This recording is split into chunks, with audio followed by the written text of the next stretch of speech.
right.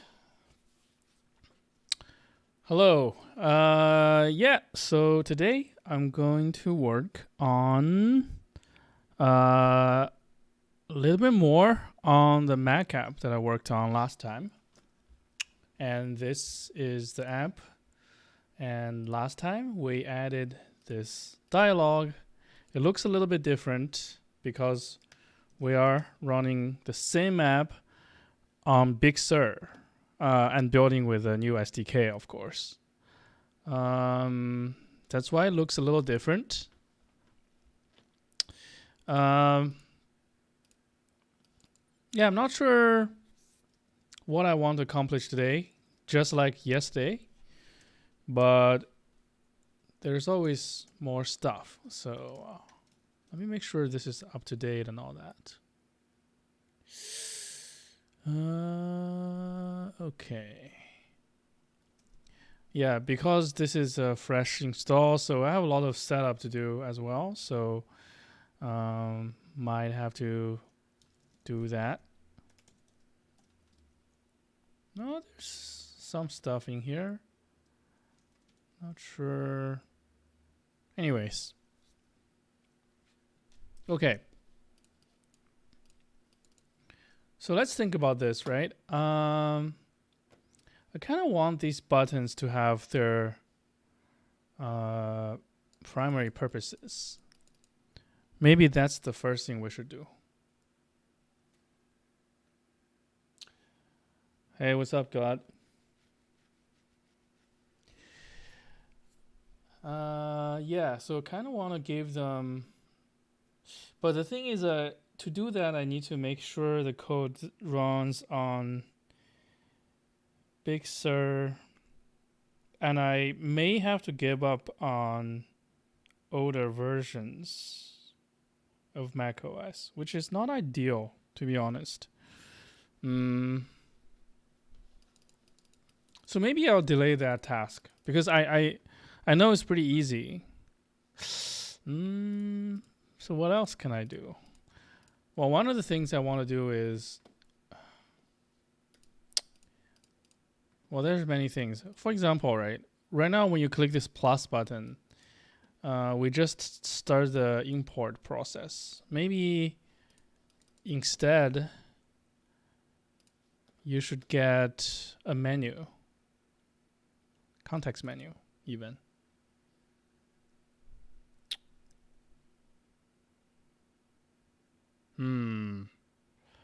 Let's see, where is that start button?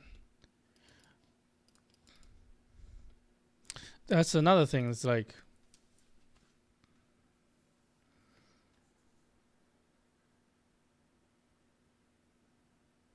I could also factor these things out to their own views. I think at some point it will be beneficial.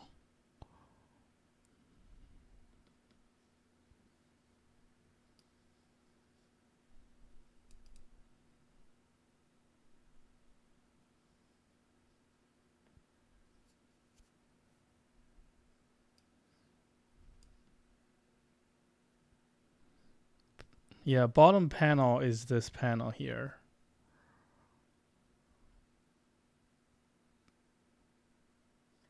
Let's see, it uses view store. Let's read the code a little bit. Use the view store, view store, view store, view store.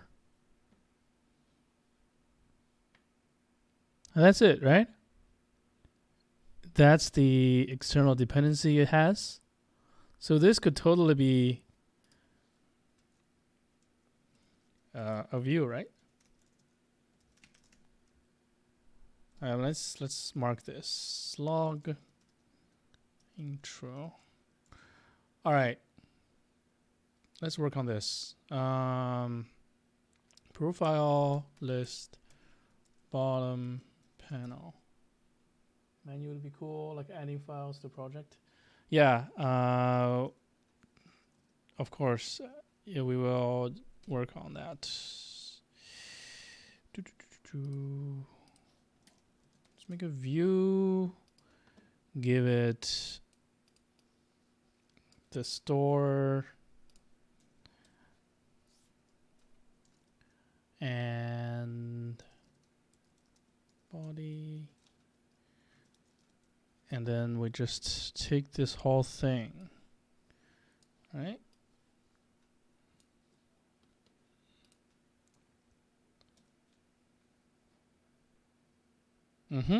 Easy enough. So instead of saying bottom panel there, I mean bottom panel here, it would be profile list bottom panel. Let's call it view.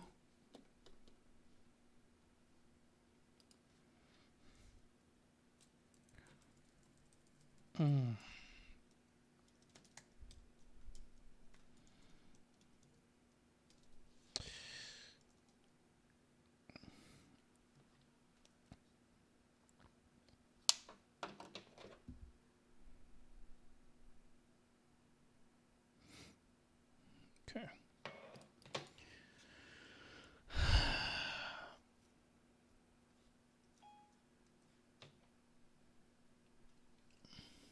All right.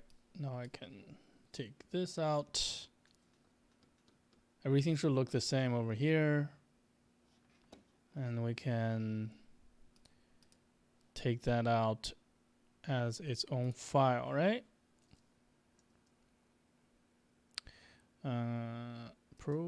Profile list, bottom panel, view.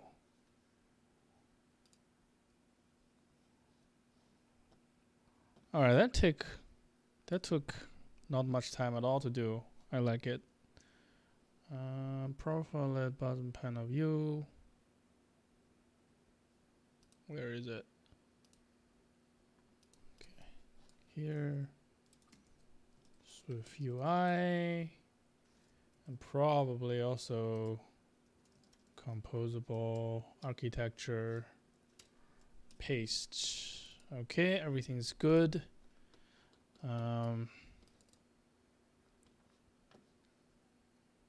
Cool.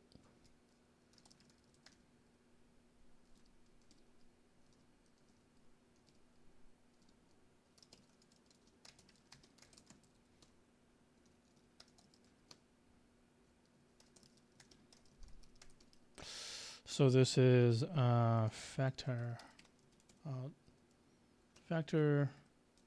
profile list panel into its own view, slug factor out panel view. Okay, so what's next? I noticed that similar to the bottom panel in our body, not this body. Yes, it is this body. Where is bottom panel view? Oh, right, it's right here. The list also is just a property here. So I assume its requirement is the same as the bottom panel because, yeah, we've kept this very neat.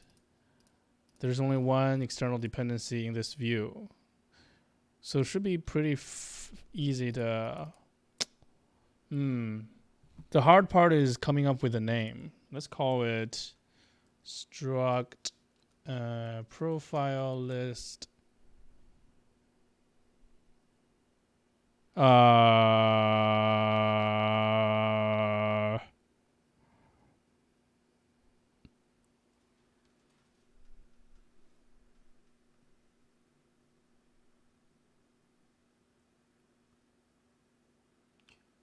I used the CLI to determine if a property was unused. I'm not sure that was me. I mean, I know I'm aware of some tools like that. There's a thing called periphery. You can look it up. Periphery or something like that. Yeah. Yeah, this is supposed to work pretty well.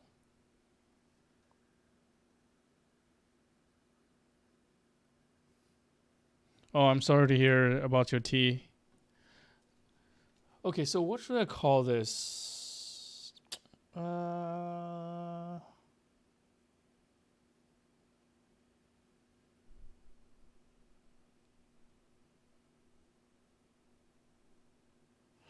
Let's call it list main view, list body view. Yuck, yikes. Also, and this is the default color palette. I actually don't like it at all. I like Malachi. Do we have Malachi? No.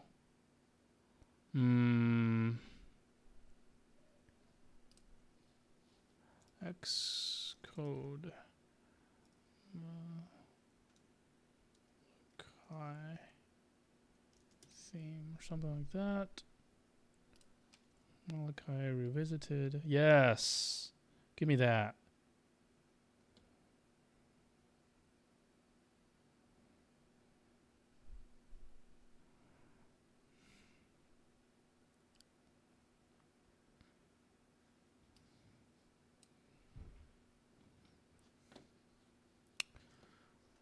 It's just this file, right? Why do I have to jump through the hoop? Let's just let's see. Where am I supposed to put it?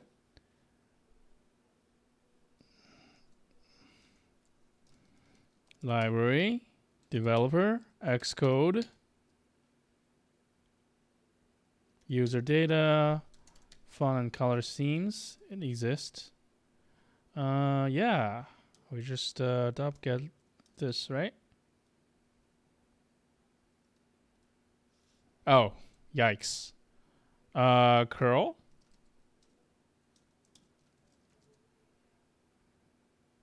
Monokai. Color theme.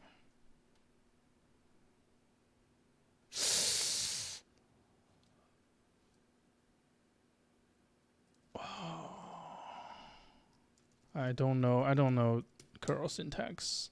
Most of the time you just copy something, right?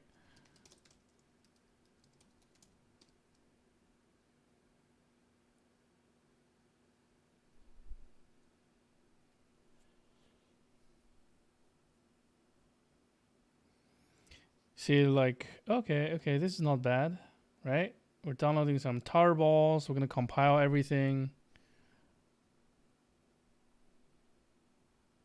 The problem with using beta macOS is like brew will compile everything. All right. Anyways, also I want to blow this up a little for the stream. Let's, in the meantime, keep trucking. Doop, doop, doop, doop. Okay, and then we got what is going on? Var body, some view. Let's take the content of profile list.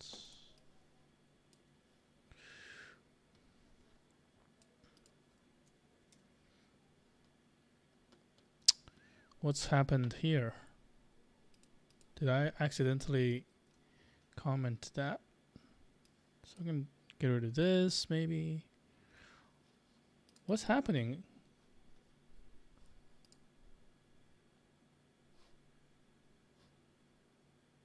Huh. Profile list, body, view, store. Okay, so that's another file. Factored it out.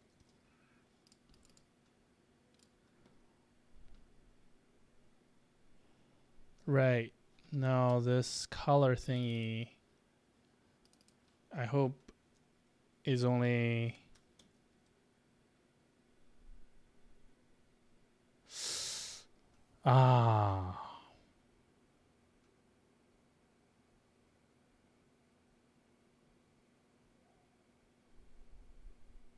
Wait, why is it used there?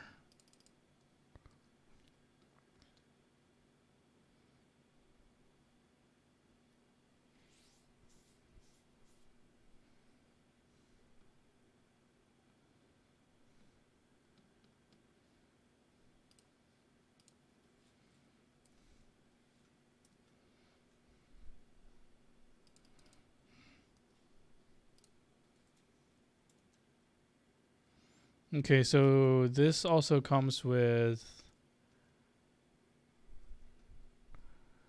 the alert, delete alert, and I think maybe the context menu as well. No problem. Let's move those over.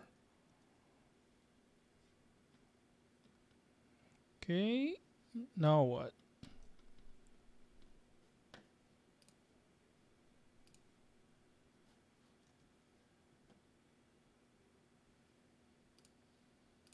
I think it should work now. Okay.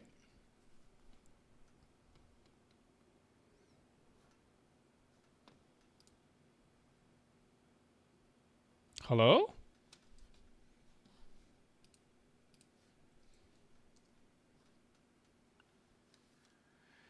Hey, Dr. Cactus. What are we working on today? I'm working on this Mac app. I'm using SwiftUI, Composable Architecture, and Xcode 12.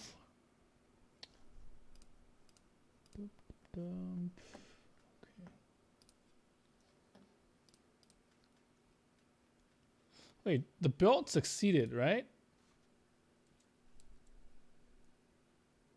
Okay. With a warning. This warning, yeah.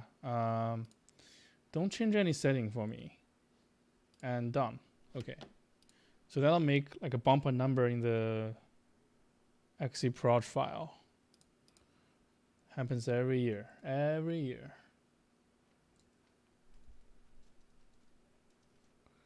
All right. Why is this not? Failed load library at preview thunk.dylib. Why should I care about that? Sounds like an internal cache issue.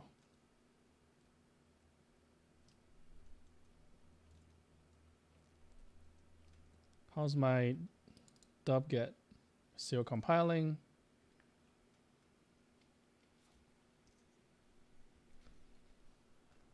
Okay, so I guess in the meantime, let's make a file for the new view. What did I call it? Profile list. Body view. It's still kind of big.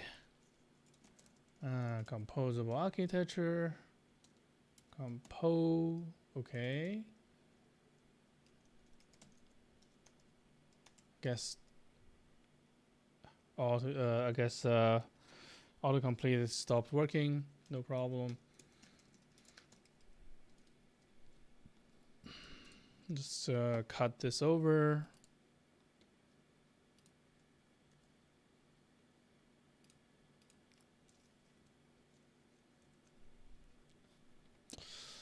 Okay, so now this is just a shell of its former self. Wait. This needs to be in the other file, right?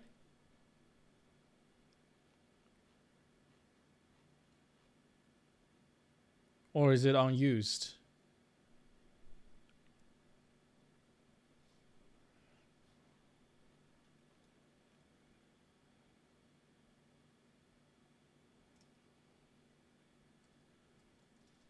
Right.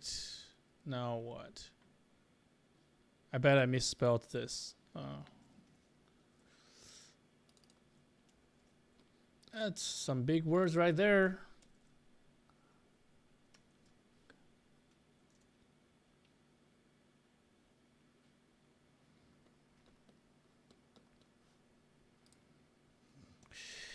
Can can I break this down further? Right, can I break out the menu or the alert? Let me see. I guess this means this dot alert is presented. Wait, dot alert is presented is actually. Oh wait, is used here. Is it also used here? No, right? Okay, so this belongs in the other file. Also, I don't know why I'm not running into a compile error yet because I made it file private. So yeah, this extension, by the way, is just let's say read only, right? One direction, unidirectional binding thingy. Okay, so I expect this to work, and we've done our second little task today. Well, maybe I spoke too soon.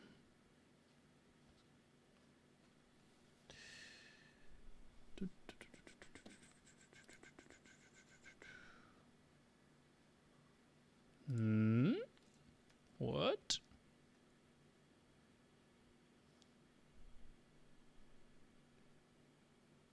Huh, that's weird. Okay, so we're building, things look okay. What about the preview? I don't expect anything to go wrong here, so let's get ready to. Whoa.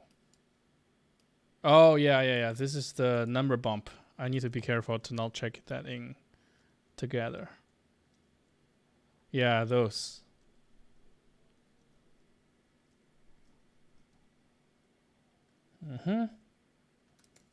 And there should be a new file.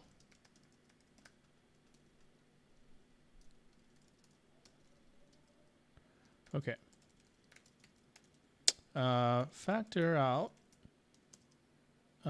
profile list body slug file.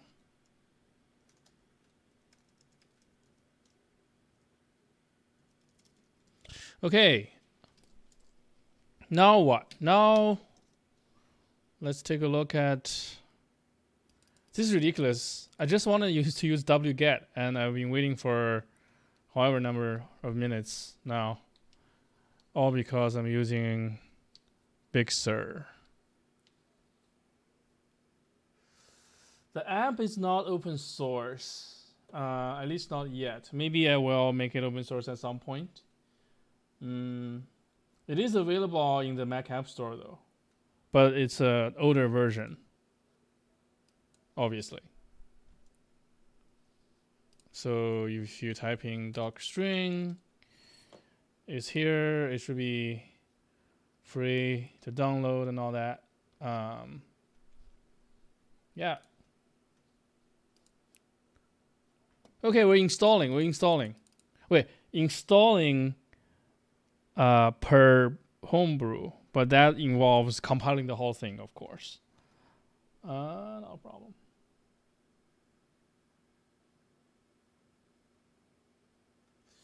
Oh, the theme? Yeah, that's would probably be faster, but I'll need wget anyways.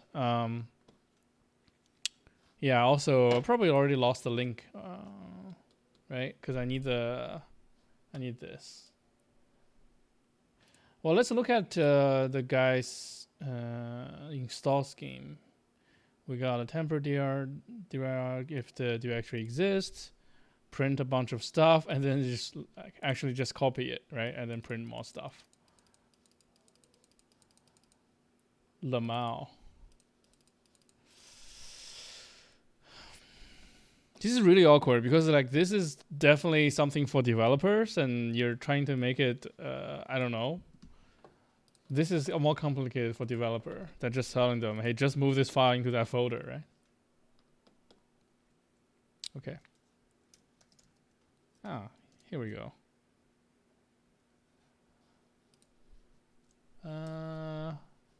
According to the README, I need to quit Xcode first and then relaunch it.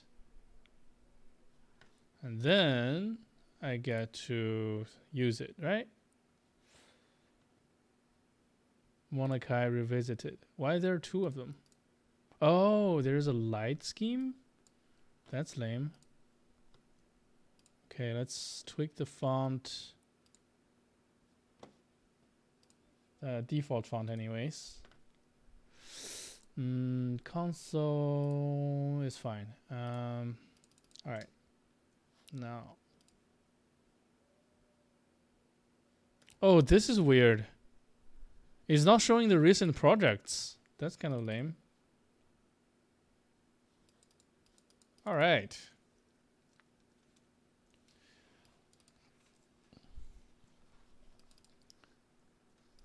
Okay, what do we do next? So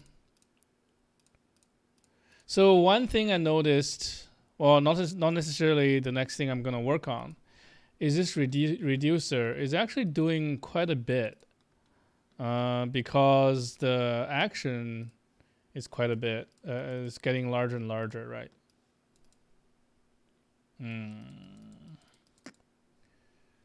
Yeah, things like renaming the whole thing. I'm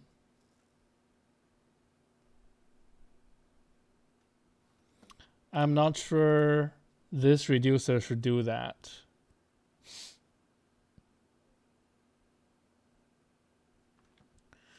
We have renaming the profile. We have starting, ending, and up. Yeah, maybe I should have its own reducer. And the store will be a real store.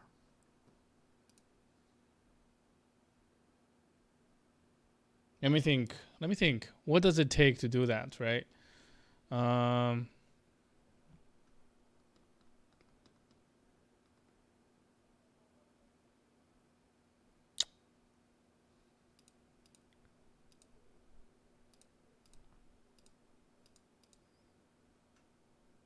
Because so far, there's only one reducer that does everything.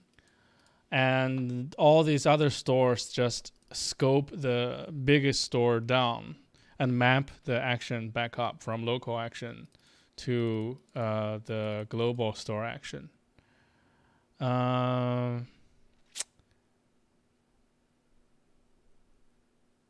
But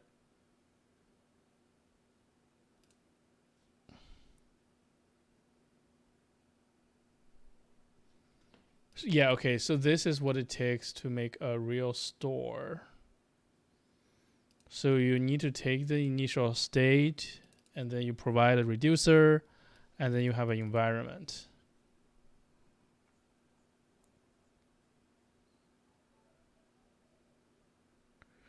So let me try it. Let me give it a shot. Let's make a profile rename store.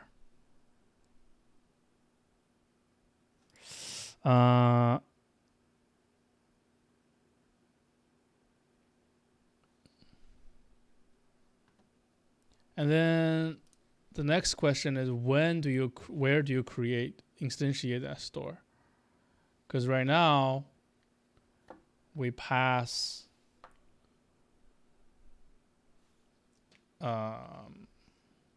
rename view. Yeah, rename view, profile rename store. It's already using a store, so it's just okay. It's just a matter of implementing it. All right.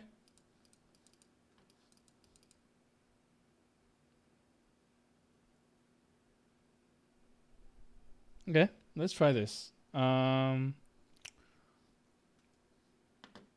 So instead of doing that, we could let store equals store. Can this recover, please? Yikes. The heck?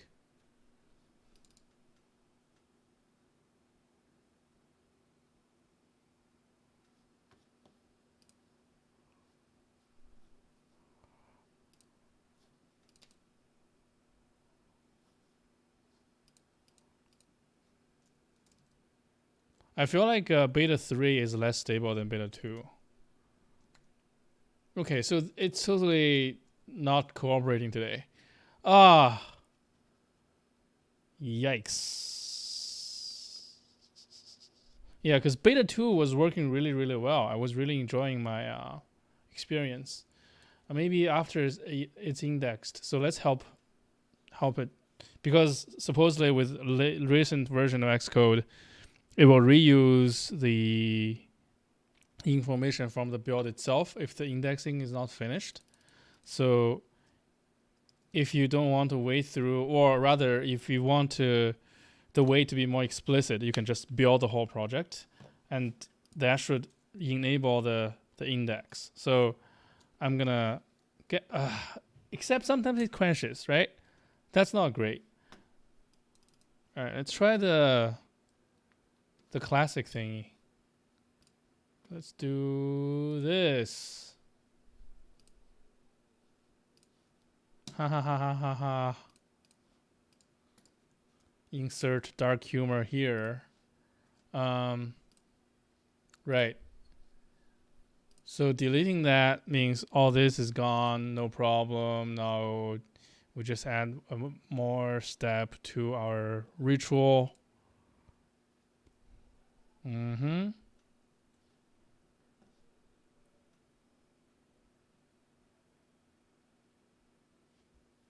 Okay.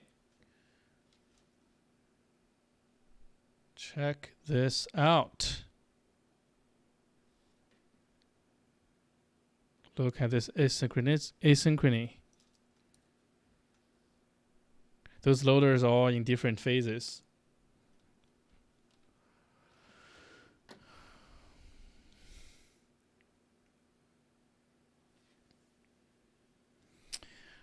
Okay, let's see if this helps. I imagine something's corrupted in the store. An index, maybe like, Xcode 2, beta 2 built the store. Now we're at beta 3. Beta 3 tried to read the store. Now there's some incompatibility, so it starts to crash. So we've deleted the derived data, and that should help if my guess is correct. Well, okay. Well, okay. All right, it's fine. We can get through this. So we need to return a store, right? Let's make a store instance, and then let's just look up the documentation. So store takes an initial state, a reducer, and environment. So let's do the initial state. Oh, well. Wait, there it is. Wait. Oh, it's fixed. Huh. Okay. All right, for environment, we just put in our fake environment for now. For the initial state, we have parent.state.profile rename as essentially this expression, right? Cool. And then we have our reducer. Let me rewrite the reducer elsewhere.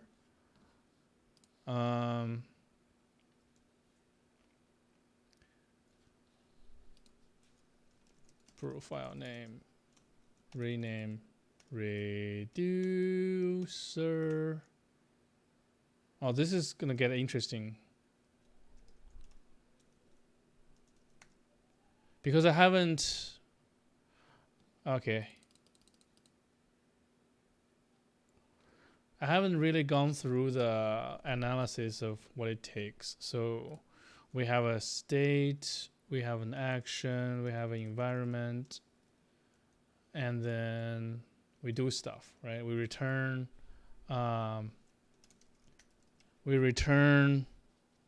effects. Yeah, sure. The type is cannot be inferred. profile rename state, right? Profile rename action, and DrString environment. Is that better? Profile, I bet is a typo. Here we go. All right. So that looks happy. So we can just plug this in here. Profile, rename, reducer. Okay. Now what? Now we actually implement this, right? So, Lamau, what happened? Hey, it was here, right? Okay. So we can switch over an action. Switch action. So this is for that little view we had for the rename, right? I just need to recontextualize a little bit on this. Okay. Case, we have update new name. New name. Let's not do anything for now. We have rename profile. Aha, so this is interesting.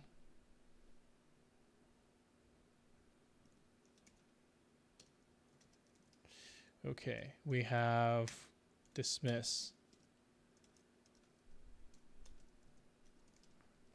Okay, so we have access to the parent. Oh, state is internal. So I need to make like a view store out of this regular store. Huh. All right, so this thing is rename profile. It doesn't have any associated value.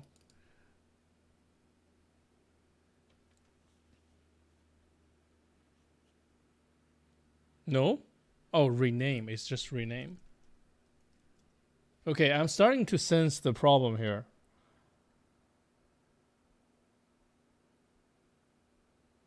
Let's look at how these are handled in the original reducer. Because each of this is translating to a different one, right? Update profile, renaming name, rename profile, and end profile. Okay. So I can take some guesses here. Update new name. We have a state, and in the state is a new name property. So we just reassign that. And this is, as you are typing, the text will update. So we don't need to do any I/O for this other than changing the state itself so it gets updated. SwiftUI updates the UI for us. And then we have the actual renaming to do. And then we have the end profile renaming. I have a feeling there's one more. Yeah, the begin profile renaming thing. That still is in the parent, in the original store and action. All right, that's fine. Let's try to implement the renaming thing. Interesting.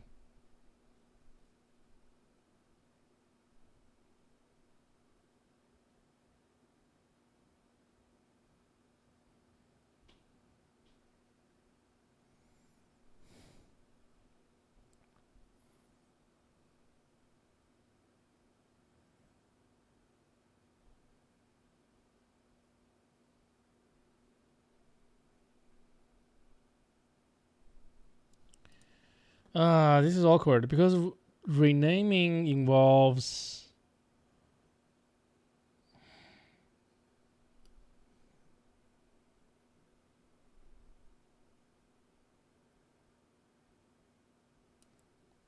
it involves doing this.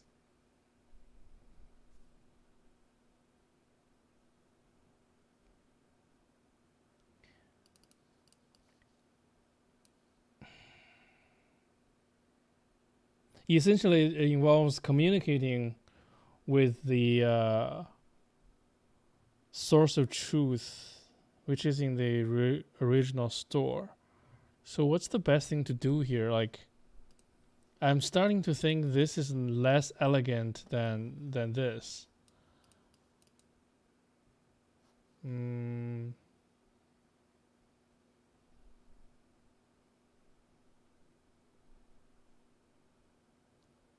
Maybe it should be a mix. So this would be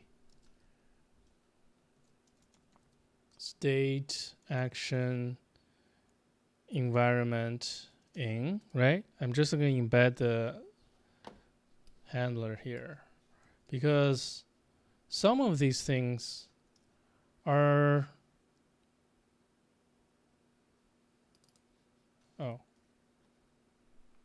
some of the things are like this really doesn't need to be performed from the upper level.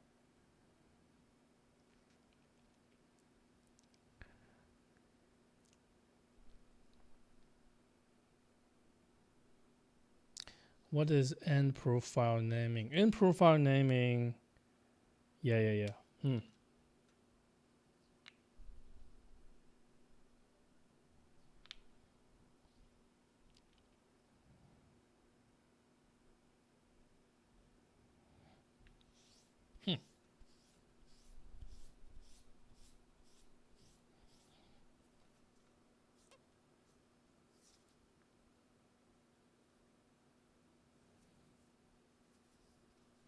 Okay, so this refactor requires us to make some changes to the original state as well, not surprisingly. I think instead of having all of this, we can just have an index. And we create that model here, so the upper model doesn't even have the knowledge of a special view model. Right.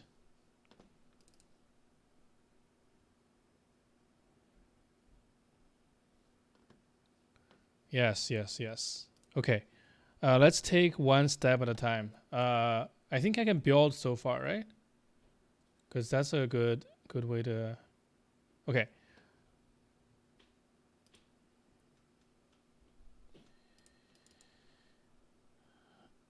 All right. So. Okay, so let's start by change one of the actions. So this action rename profile is the final action. And it has an index and the new name. This is the actual required information. So now I'm going to go back to the reducer.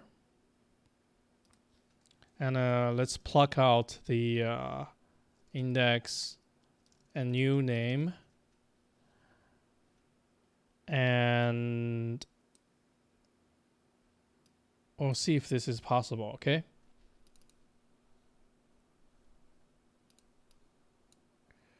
All right, so essentially I'm commenting on this part. Now, it becomes now I push one, wait, what's going on? No way this builds. Come on.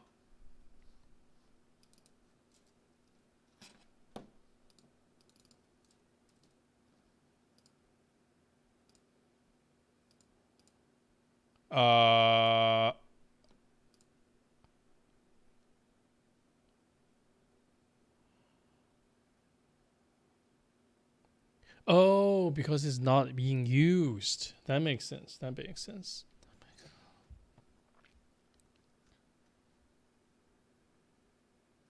Okay, that's surprisingly nice. Because here I will have to do view store parent dot send rename profile. And this is where I provide the index. Again, I think the index involves, I think I called it index, right? Index, okay. What would Daniel do? Okay, and state dot new name. Okay, so this is how this gets called. This gets used. Okay, we're still building.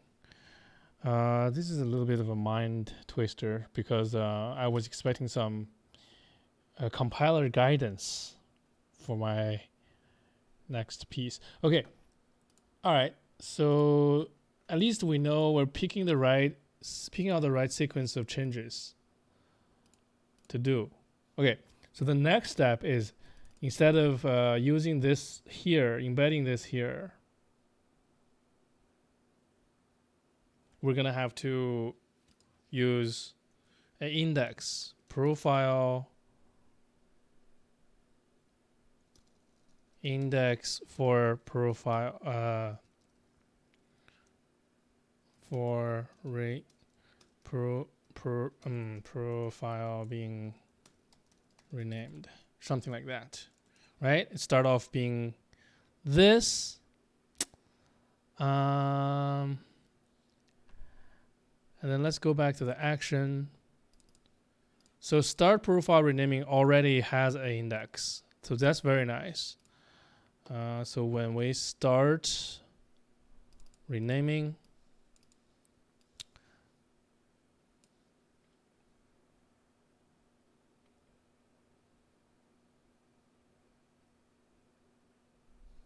we can say state.profile index for profile being renamed is index. Okay, we're still building, right? Okay, now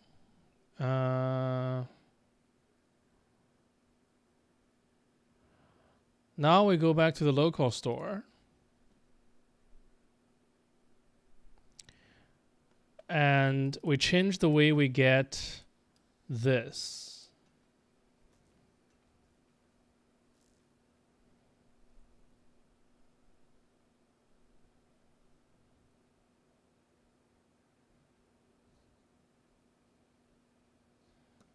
The initial state, let's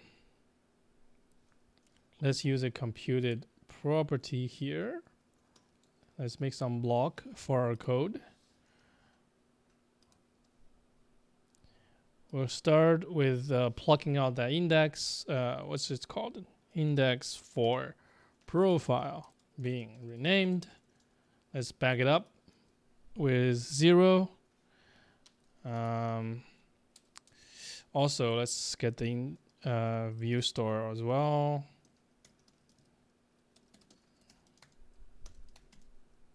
Okay.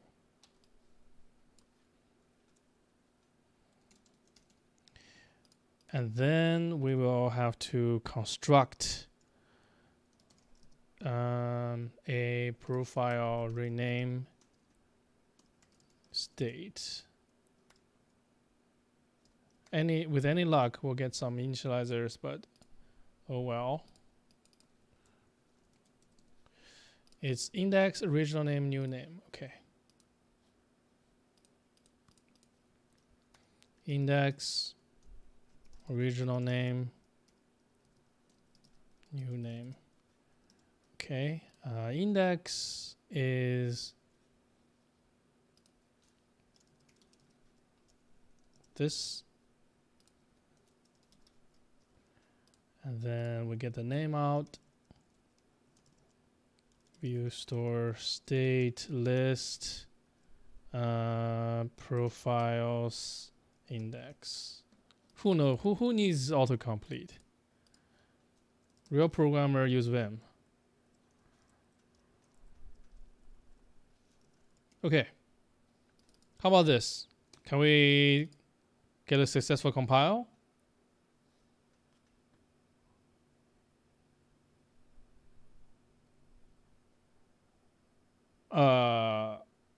Okay.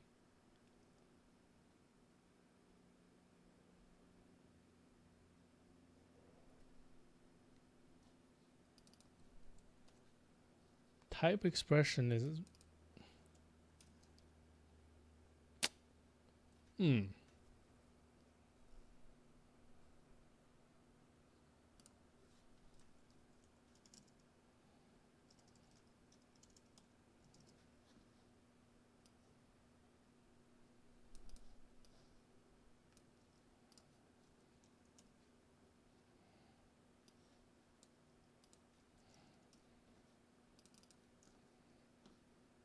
That's probably a more conventional way to do this.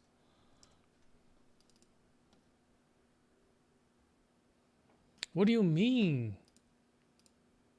Is this like a... Isn't this initializer internal?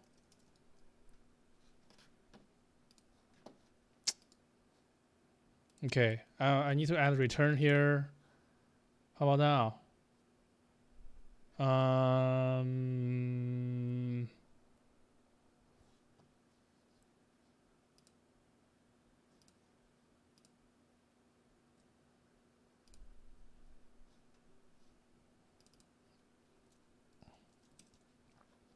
Index, original name, new name. Oh. This should be name. Oh, I thought the errors are supposed to be improved. Okay, whatever.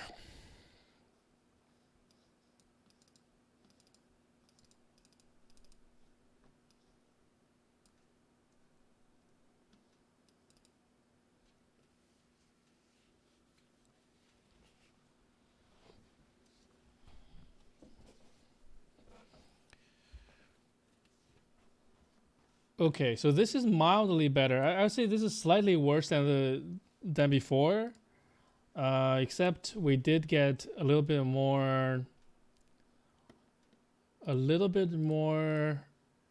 separation of concerns. In that this whole thing doesn't need to know about that little view model anymore. So I would say it's a win. State dot what's it called? Index. Now we have. So now I need to send this from the internal store as well. So this will send that instead. Good. Now we have to update our view so that it doesn't rely on this directly. Now we should expect some compile errors. Okay. Index for... Okay. Here we go. That's more like it. Comment this. Comment that. This can be deleted altogether. Yeah, it's not exhaustive anymore. No problem. Because I can just get rid of this. Give me more errors. Did I delete comment on extra closing brace? Oh, wait. It built. Let's see how the view communicates with the store. I guess it's sending the action, right? It's gonna be in the body view that we just factored out earlier. Okay. When it began the renaming, where is that? It sends an action with the index. So it's no surprise that it doesn't know about the property we are trying to delete. So it's no surprise that this thing is working. Well, now, does it mean we're done? Rename. Oh, this popped up. Can I type? I typed and this updated. Cancel. Nothing happens. Rename again.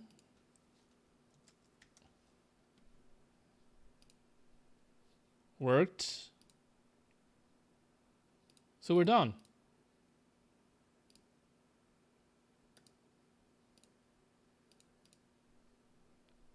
Wait, is that a bug? Hold on.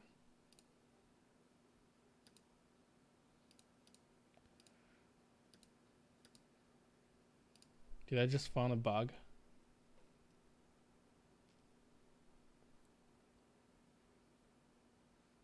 Not sure. It appears that the thing I duplicate gets activated as well. No, it's the index is not updating because, oh, that's definitely a bug. All right, let's clean this up and fix that bug. Good. Stream is going well. Okay. Delete code. Delete. Oh yeah, one more thing. If I close this, I want to verify that things get saved. Okay. So that's another thing we can work on is unit tests. Right now it's all just like QA kind of thing.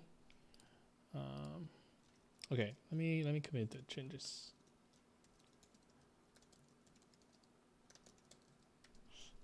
Be careful with this little patch there.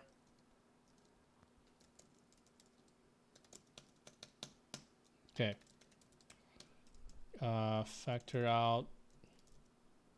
Rename. Oh, whoa. There's actually more. But wait. Is there more? The state is already here, right? Okay, there's no more. Yeah, I just want to verify that this state no longer technically needs to know about this state, even though they know about each other because they're in the same module. Okay, cool.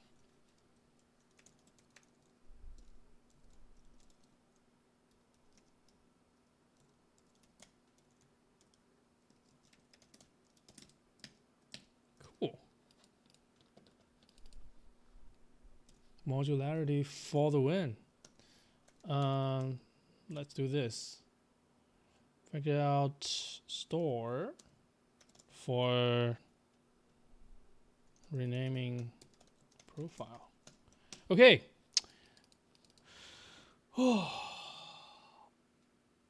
Yeah, it's pretty cool. I think the composable architecture is really cool. It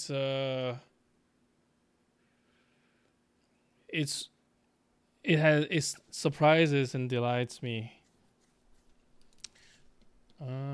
Okay.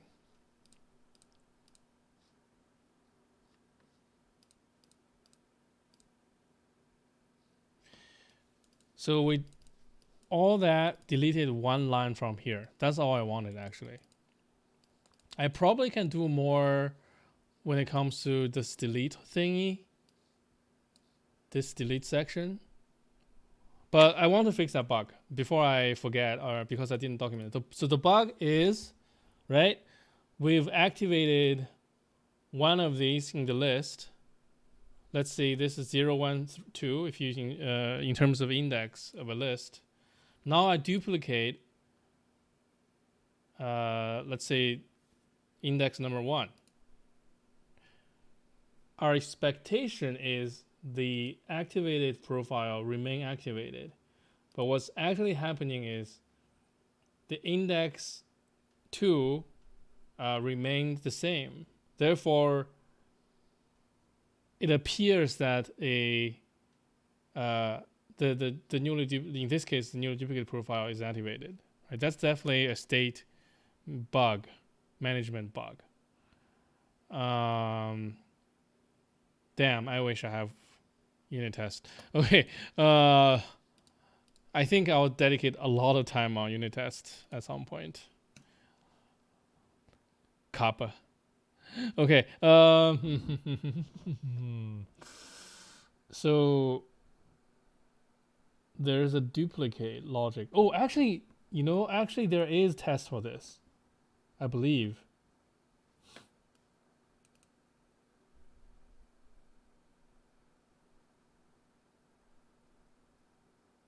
Duplicate profile. So there is a little bit of testing here. And nope, it's for a different thing. Okay, let's write some tests. Let's switch gear and go to test.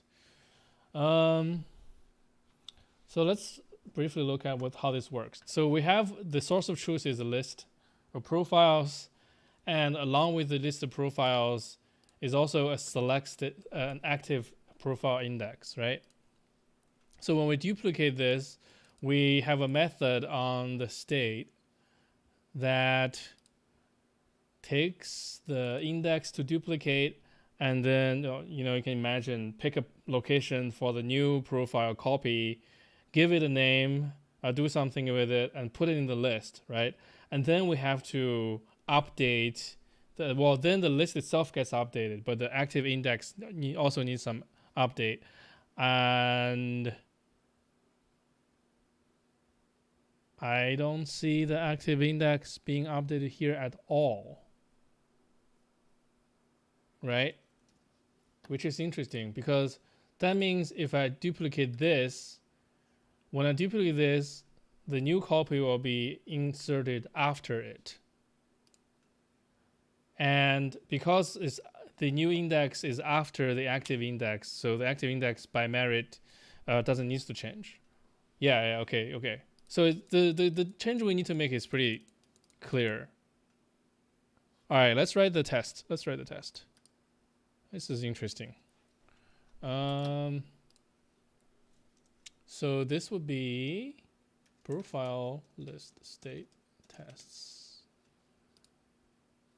So happy that this code is simple enough to be tested like this. I guess I also need to import DrString and final class.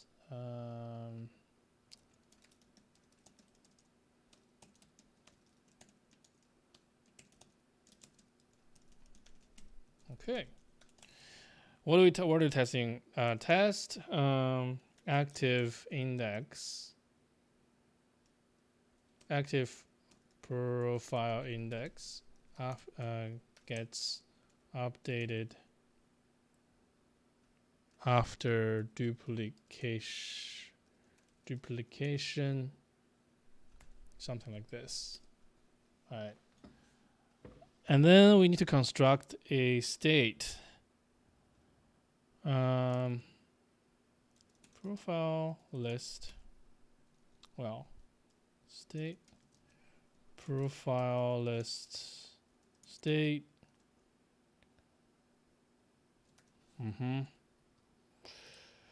What's in here? Oh, I know it's visible. Come on. Oh, it's a big boy, but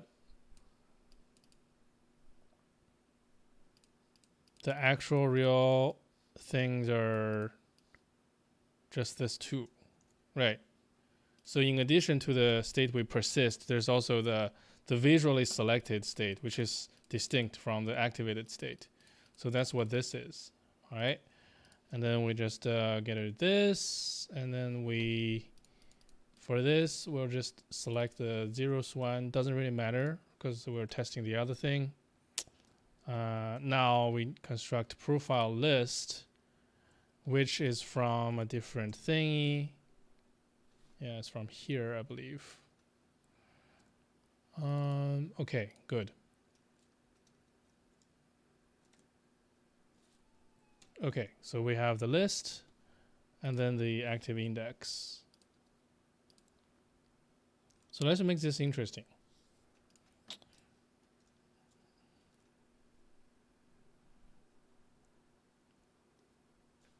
The profile doesn't really matter. The content doesn't really matter. So we just give them name. No need for base, right? Easy. Then we just make a bunch of them And they each will have a unique ID. So the name being the same doesn't really matter. The ID is a UUID, and it's all good. Let's select the second one. Right, the second one is the active one. Right. Please.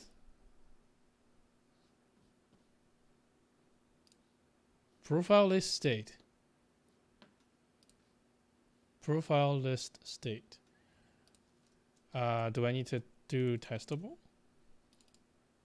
Yeah, okay. All right. So this is should be straightforward black box testing. So we'll just do state.duplicate profile at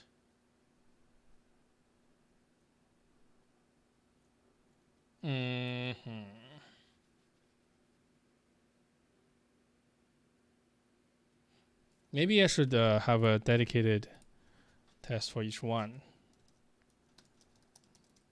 Profile list state duplication tests. Okay.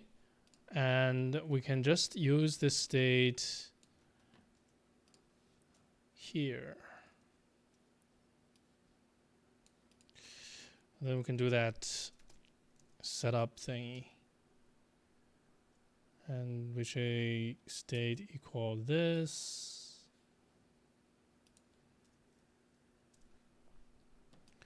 Here we can just make state like that.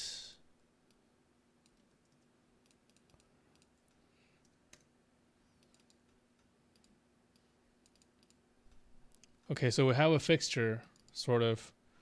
Now we can just write different tests for it. So this one, let's say it's test active duplicating profile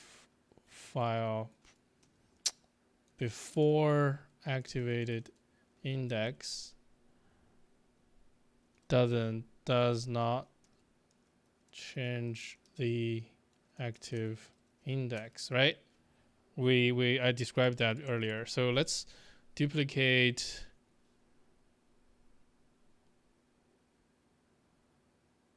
wait.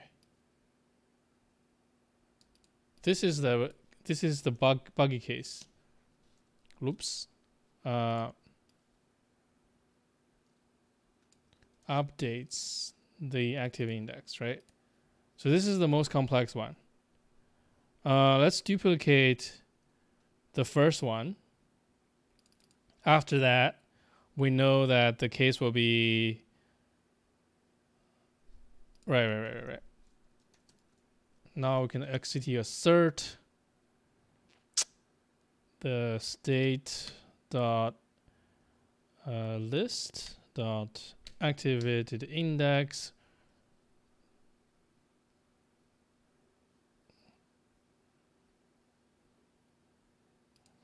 duplicating one before shifts the index by 1. All right, let's make it very, very descriptive. And this is going to be a very, very specific test. So we know that we start off at 2. We duplicate one of the early ones. So now it should equal to 3. Easy. And this test should fail. Hello?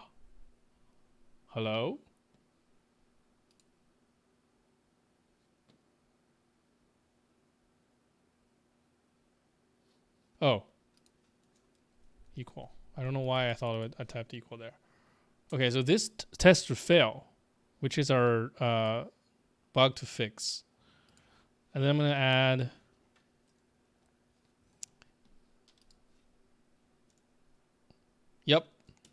I'm going to add another case.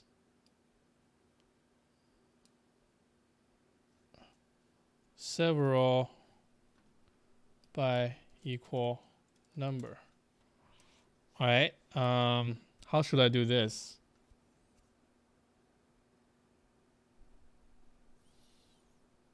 So let's duplicate the profile at 0. Well, let's make it funky. Let's start with the first one, and then the slow down. And then we duplicate 0. So we duplicate this one and then this one. It doesn't really matter which ones get duplicated. What matters is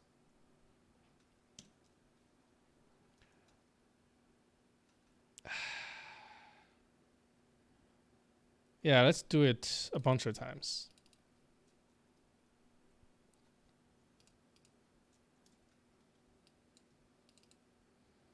Let's do it 3 times, okay? So now this should be 5.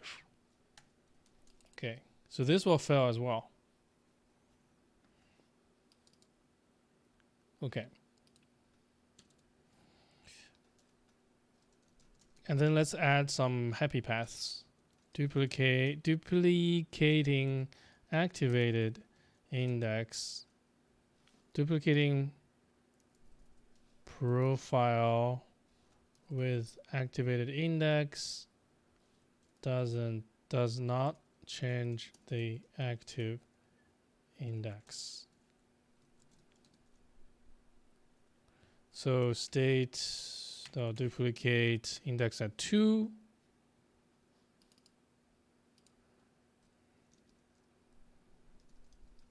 So equal state list active index 2. All right, so this one should pass because we're not changing it at all, right? But for future proof, we need it to be here. Hello? Is the test running? Oh, I pressed wrong button. Okay.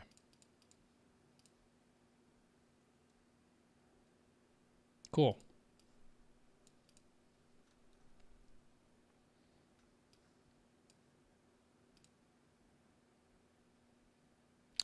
Let's do it the same way. Duplicating one profile within does not change it. And then let's do the several thing. Duplicate several. And then we'll just go hog. Doesn't matter. This should still pass.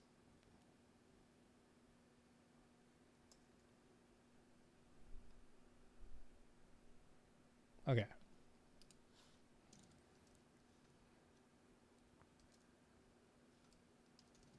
Test duplicating profile.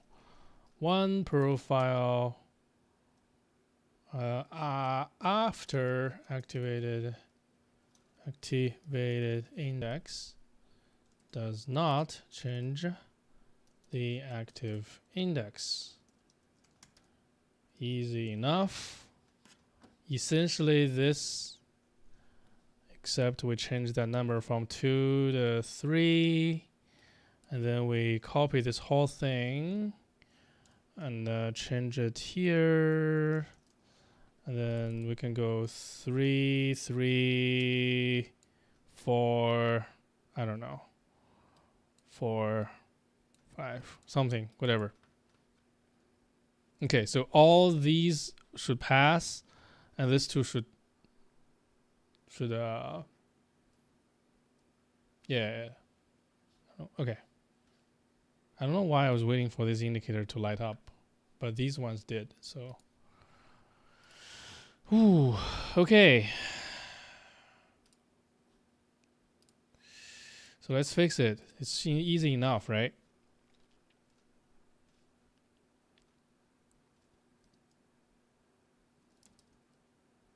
If the index is less than the list's activated profile index, list.activated profile index plus 1. That's it, right?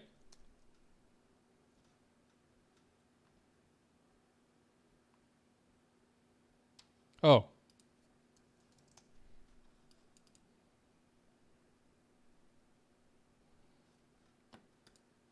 One line of fix, 60 lines of tests. Uh-huh.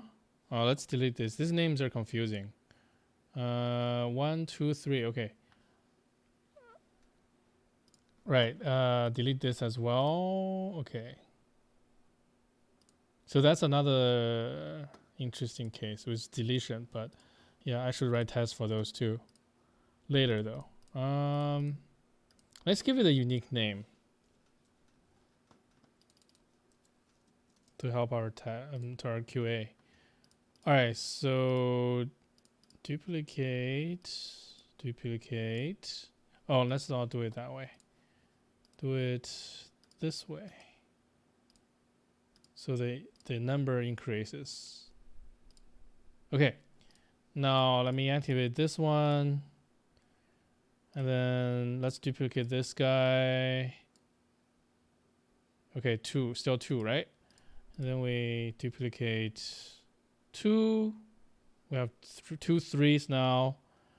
2 is still activated. Let's activate this guy, duplicate this guy again. Okay, 2 is still 2. And then let's duplicate 3 a bunch of times, which means it now is 4. Duplicate 4. Now we have a 5. And this one still. Okay. Okay, good. And let's run the tests. Hello? Oh. Wait, I thought I ran these tests before. Okay.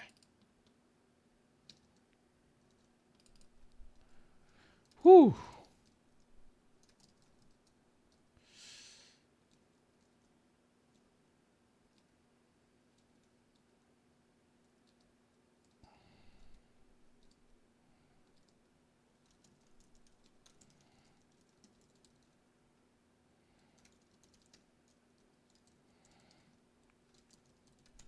Okay. Fix a bug where active index. I guess we don't have space here. Regarding active index should update as the profile gets duplicated one by one. This was not implemented properly before. Add tests for it. Fix it. Yeah. Let's do this. Yeah, so this is more like what I'll do at work, but since it's a personal project, yeah, I'm a little more sloppy, but I guess in this case, the old habit slept through. Yeah, test kappa. What should I call this part of the video? Fix a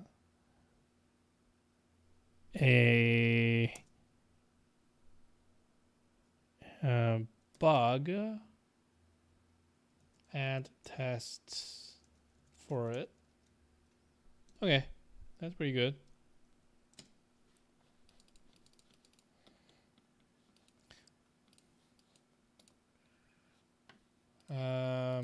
Actually, probably would want to sort these a little bit, not by too much.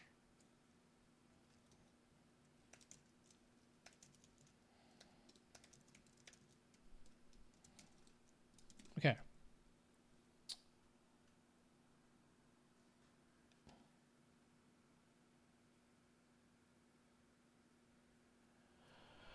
Okay.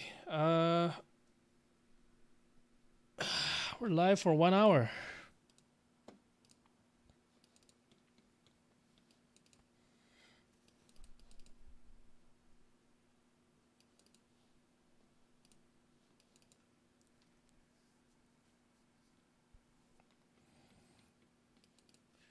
So let's switch gear again.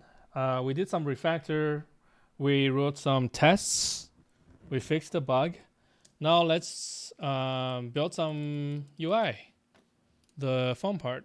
I feel like I've eaten my vegetables. Now I get my rewards. Now let's eat steak.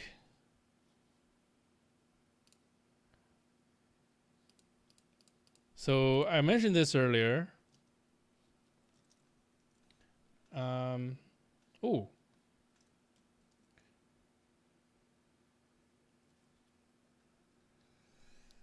You like the test? Thank you. So as I mentioned earlier,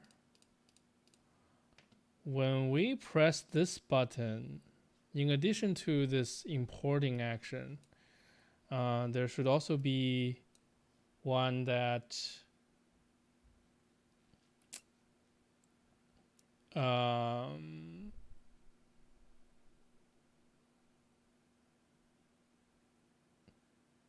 creates a profile from scratch. Sorry, I was distracted for a bit there.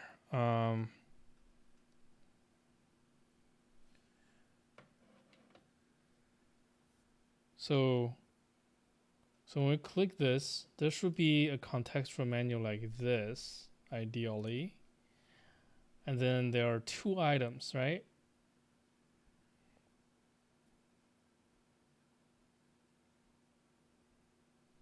At least 2 items, if not 3. The third one being duplicate the selected item.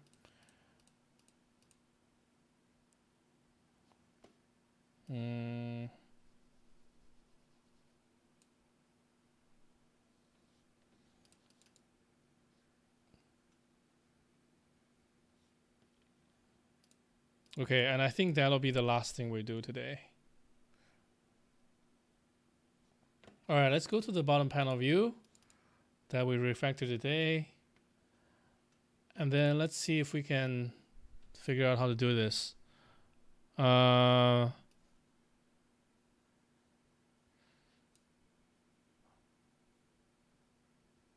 Okay, so there's this button abstraction that may have been a little bit over abstracted. Let's see. So it's just a button with a bunch of modifiers, right? So let me just, I guess, de-abstract it a little bit. In the case of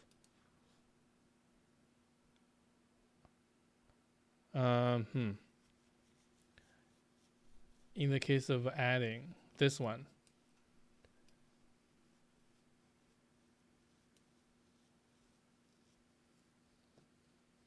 So interestingly, it already comes with an alert.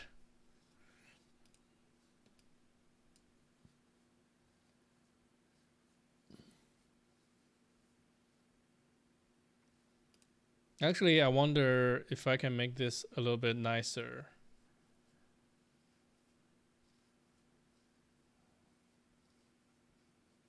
Let's see. View store. Wait. One sec.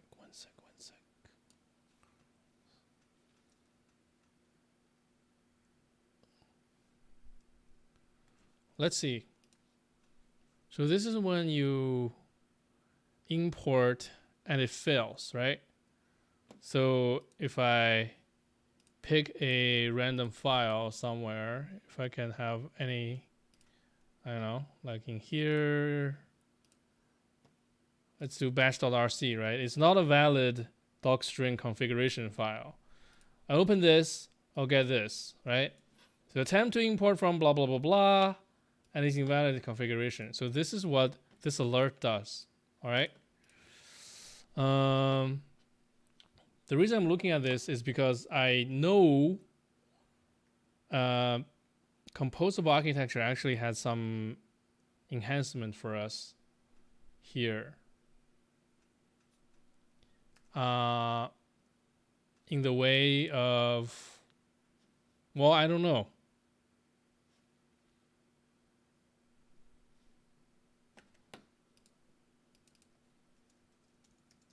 Let's see if I've done it elsewhere, right? I feel like I did this last stream.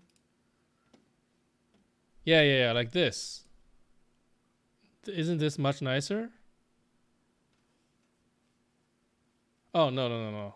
What am I thinking of? This is just my own abstraction, right? Oh, never mind.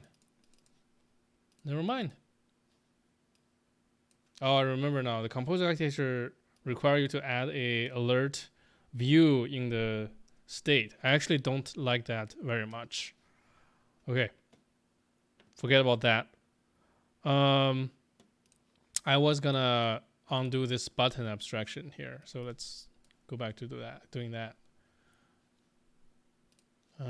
So let's stick a button in here. And its action is this.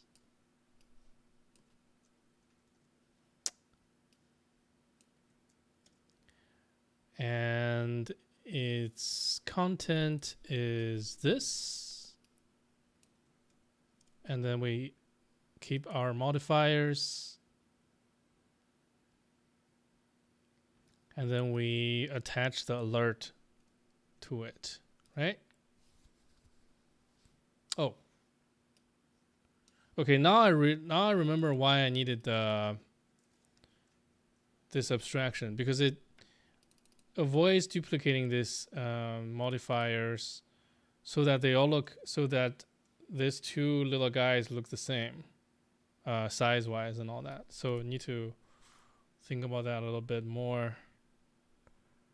But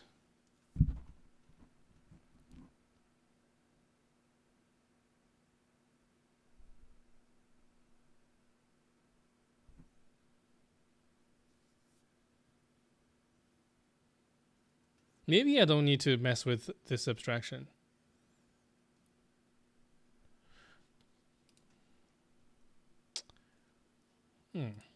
Maybe all I need is to attach a context menu to this, right? Context menu. And we have example of that. So we'll just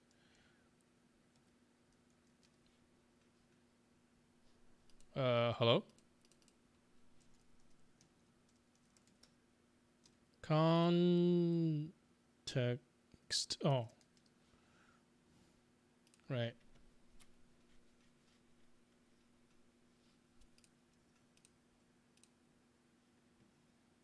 Right, you just stuck a bunch of buttons in there. Easy. All right, so button.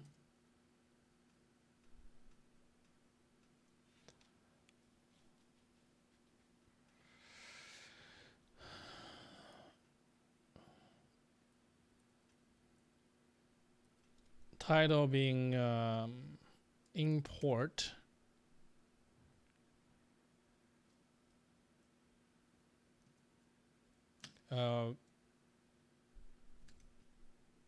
From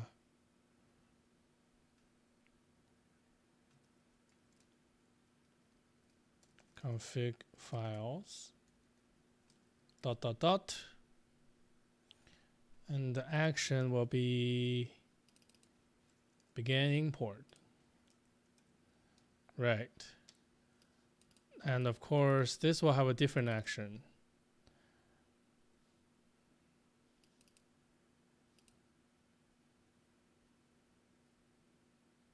Wait, no, this can't be right.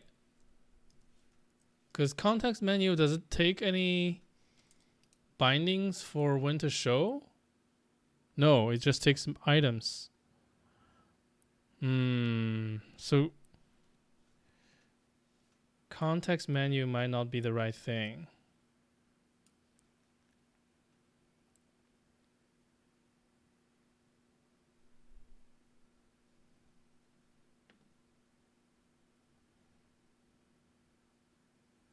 Yeah, no way this is the right thing. It's not context menu, because context menu is when you right click, right?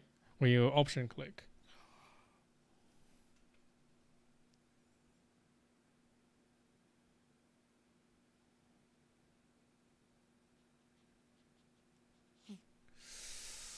But context menu is very close. I just need to change the action of it, the event that activates it. So is this a sheet?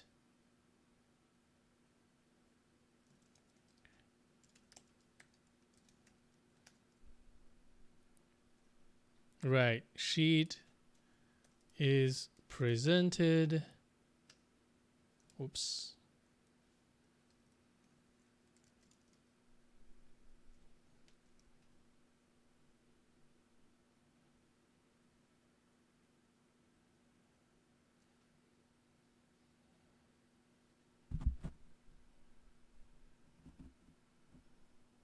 I feel like I've done this extension before.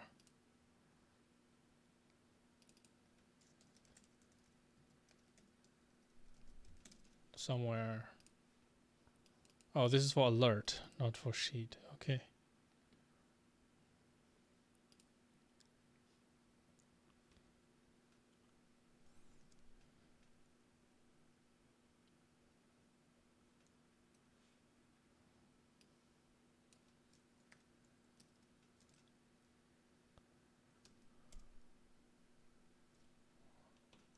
Autocomplete?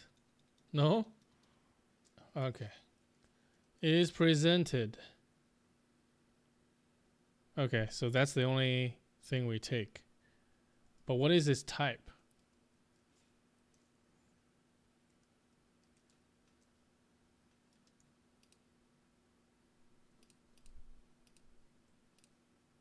I'm guessing is a binding.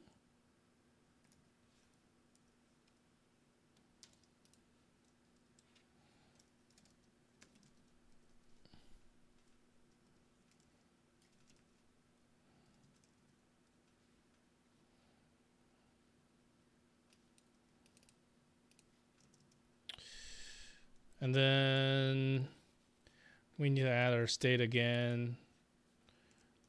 Say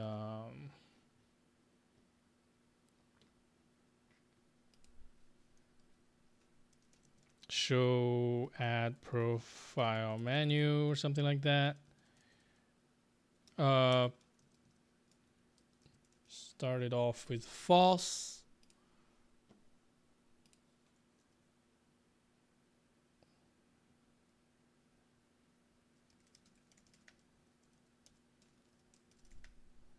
Show add profile menu.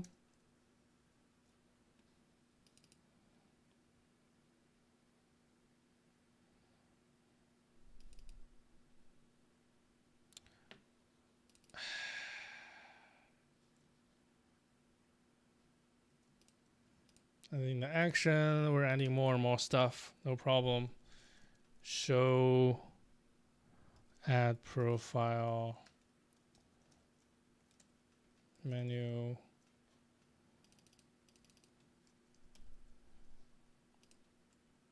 Hide add profile menu.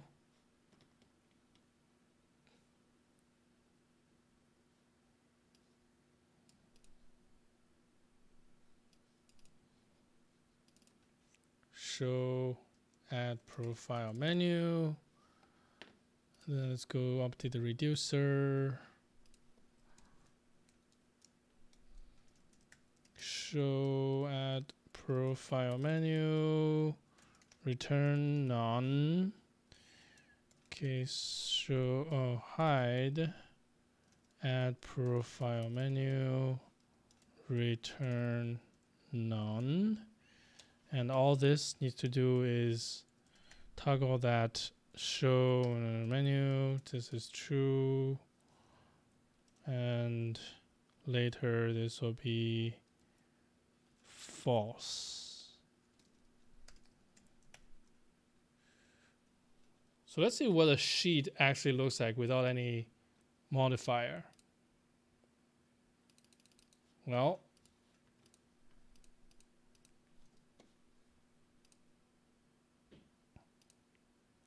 okay, so this is being triggered.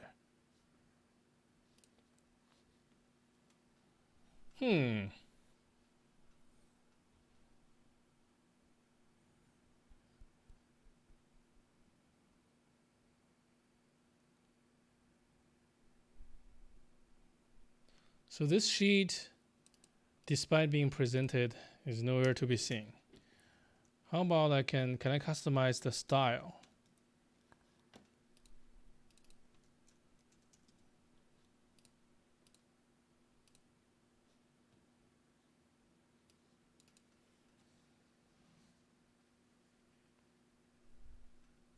So the profile renaming is a sheet. So that's the modal style.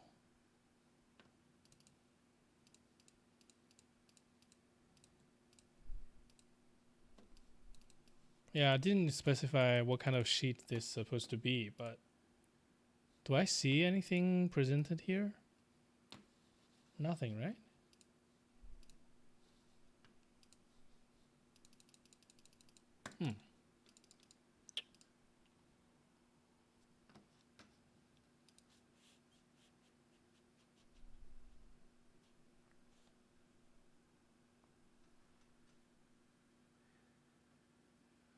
Yeah, menu. I'm aware of menu, but it's always is Xcode 12 only, Big Sur only. So I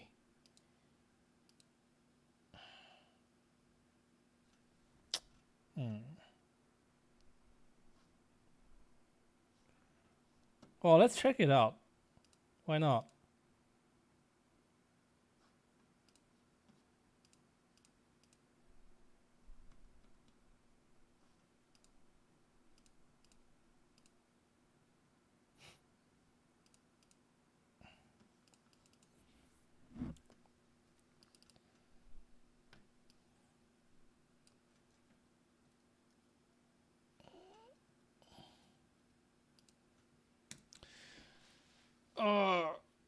I mean, all I need is like a view, right? A view that kind of looks like this. I don't even need anything fancy. All I need is some text that gets highlighted.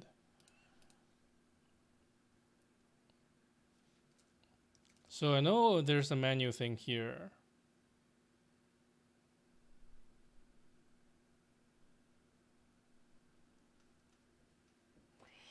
Not sure how to use it because as far as I know, I haven't seen any use cases. So we can do like this.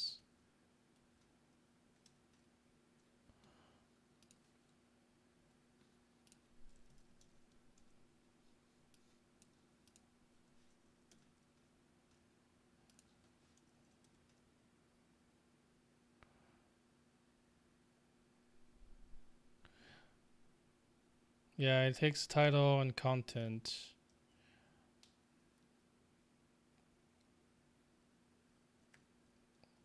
Just give it a random title. So reattach our alert.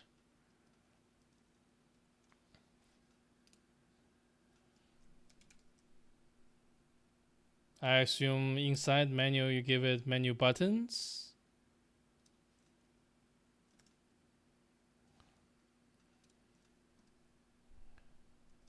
Import.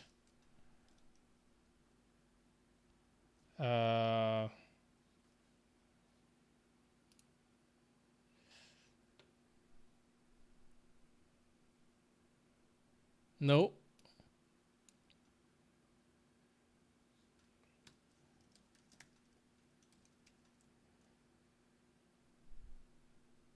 What does this even look like?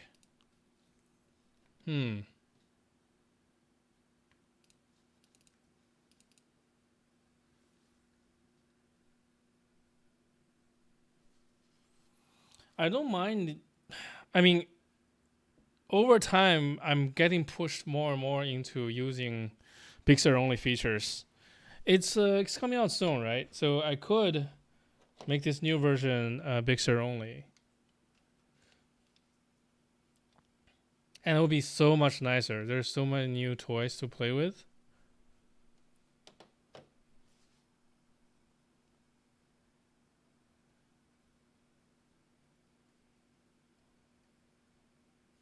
Okay, so where is that menu? Oh, it's right here. Interesting.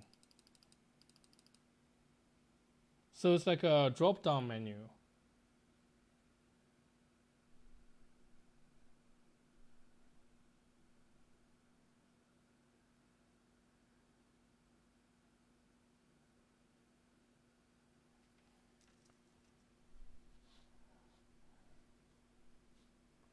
But how does the view? Okay, so that's my text. So I assume I can also put buttons in there, right?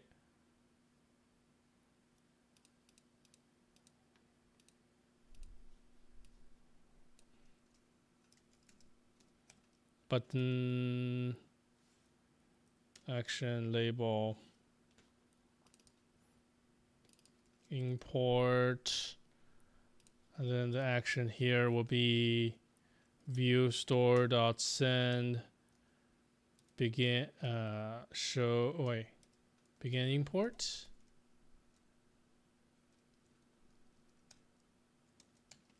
Begin import, something like that. Yeah.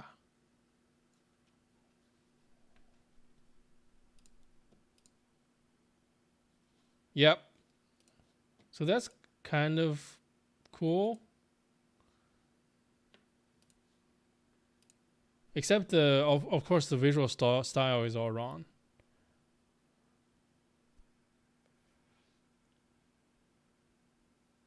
So that's what a menu is.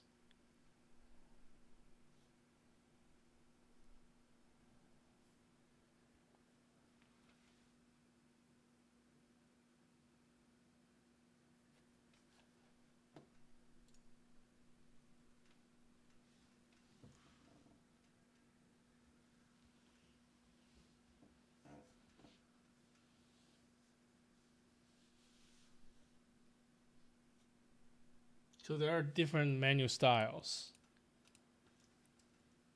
And menu can nest with each other. Okay. So menu style.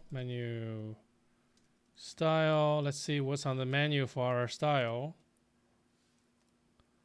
Default, bordered, borderless. Where is this edit control? Style.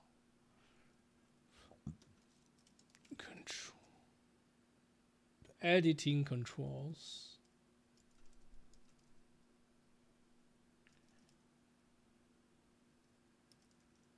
So this doesn't seem to be available on macOS.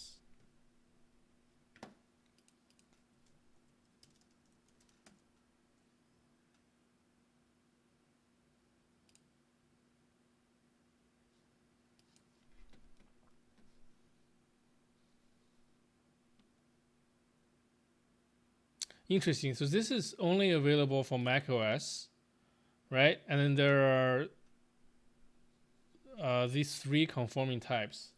In the documentation, they mention a thing called editing controls menu style that doesn't seem to exist.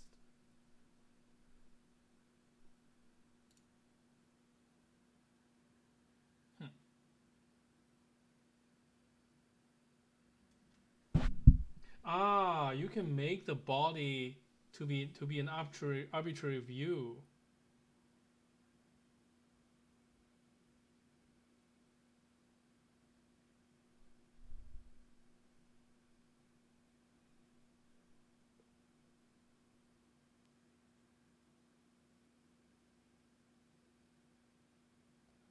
Oh, interesting.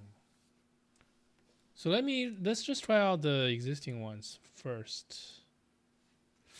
There's a borderless. button menu style, right? There's that one. And let's preview that.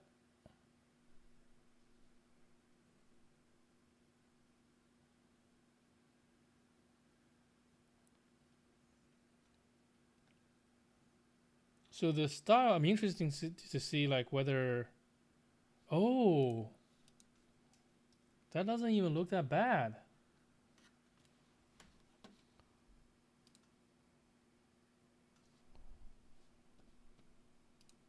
This looks pretty blend in with yeah, except I need to change this into, does it have to be a text? This might work.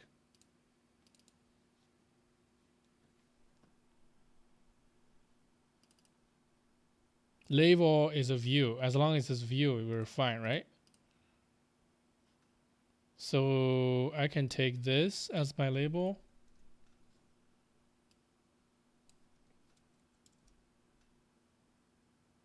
Please. Pretty.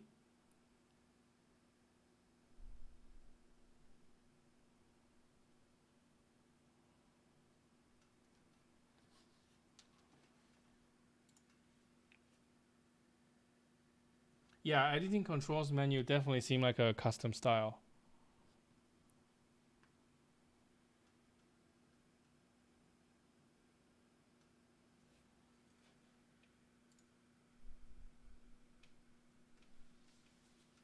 Ah, so there's initializer with content label. Thank you. This is so great. So we start. Okay, we start with the content, and then we move on to the label, right?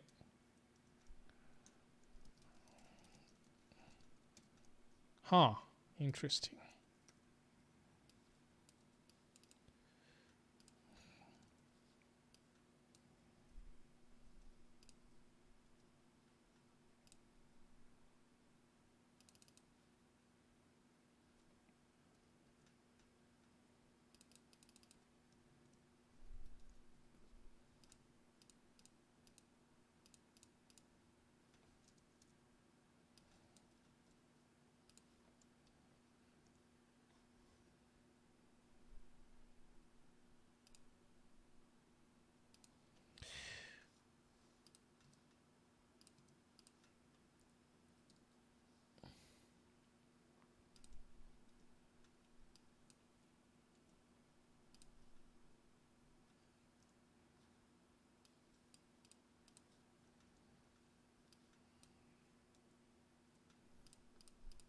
Ah, come on. This is supposed to be a little better. Okay, I think I'm getting there. I'm getting there. This is like the Lisp of Swift indentation. Okay, this is promising.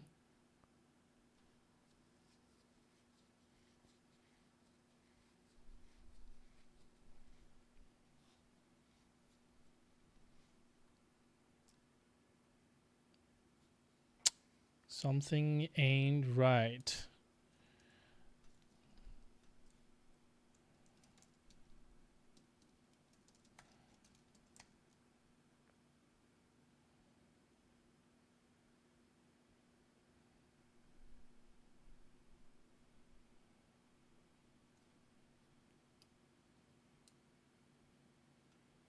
Oh, wait. If... Oh, I think I lost a closing paren there. That's why. Okay. Cool.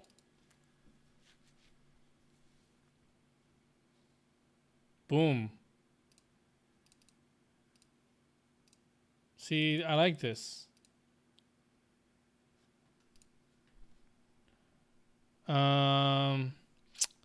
The only problem is it's so thick. I guess that's not a problem. Not really, because I never limited its width. Its width should be 28.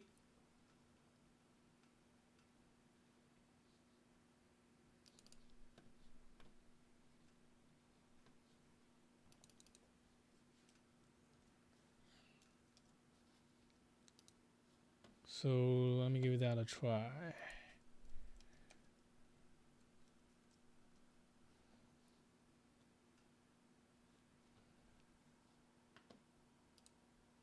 Oh yeah, this totally works.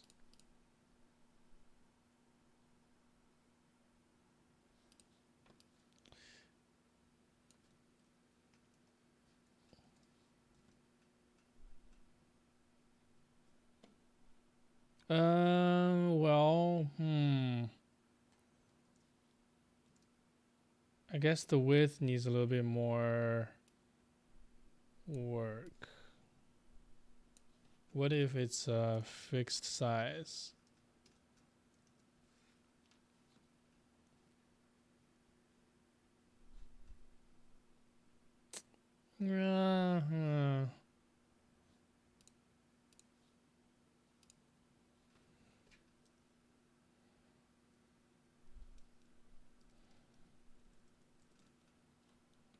Let me look at the what the other button is actually done here.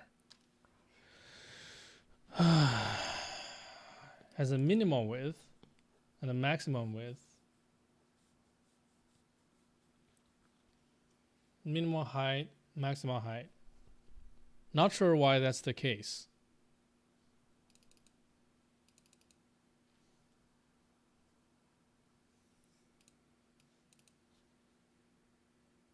Maybe I can just manually tweak the width.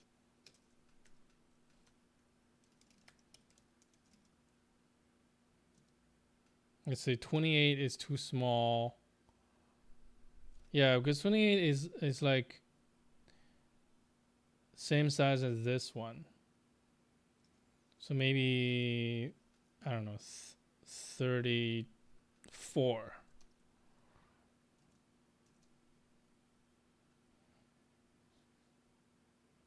Oh, it has a spacer in the middle. That's why.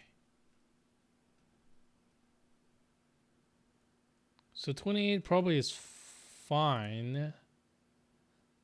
Or rather, 34 is probably fine as well. But it needs some padding. Horizontal.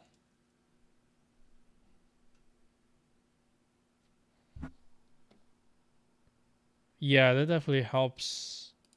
Let's give it, I don't know, 2. Make this the same size. Yeah, that's much better. The color is different, but we can deal with that. Interesting.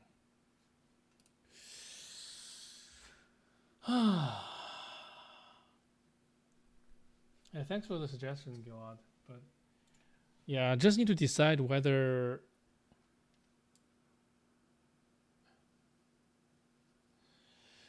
I'm trying to decide whether I'm okay with not supporting.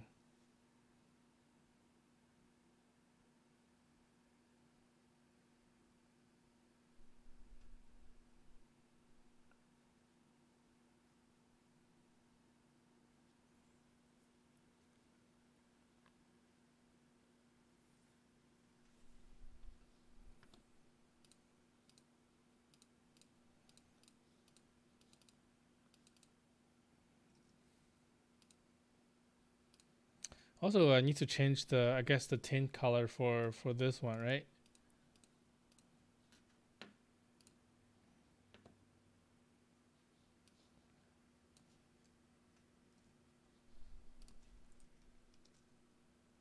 Or foreground color.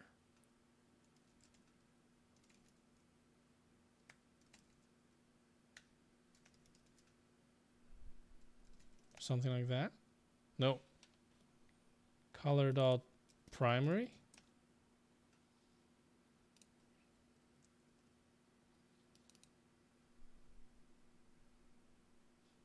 Yeah. I mean, this is not bad. What if it's secondary? Secondary feels like the moon white color here. Yeah. So maybe what I should do is to tint the other control.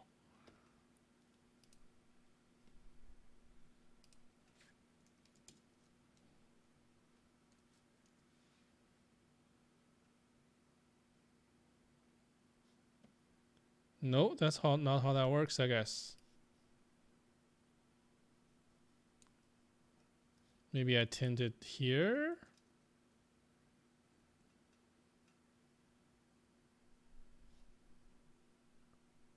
Only change this, but not this. Tint, accent. What is the modifier?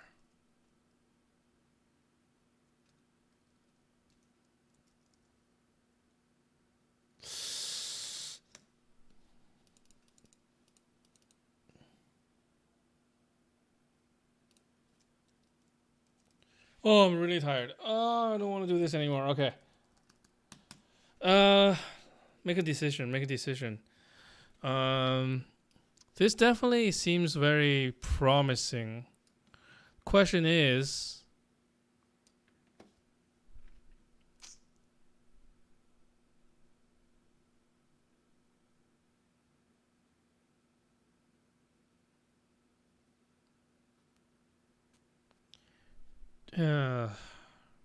what do I do for macOS 10.15?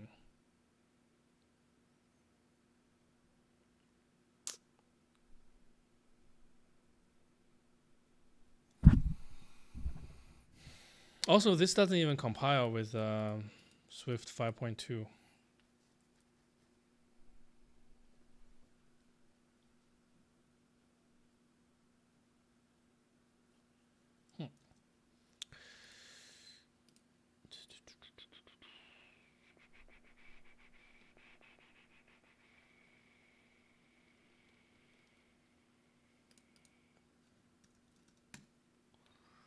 Oh, decisions.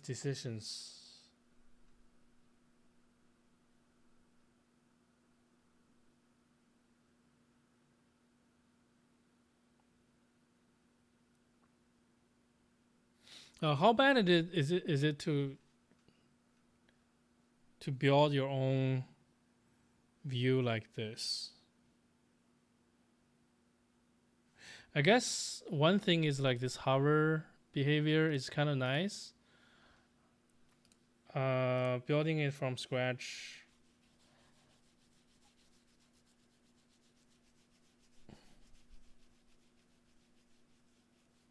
Might not be the best thing.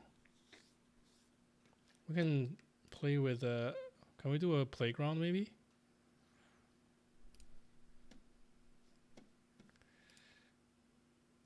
Okay, let me conclude this section.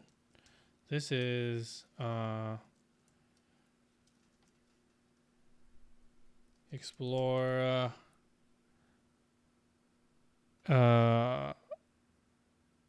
it's not context menu. What do we call this?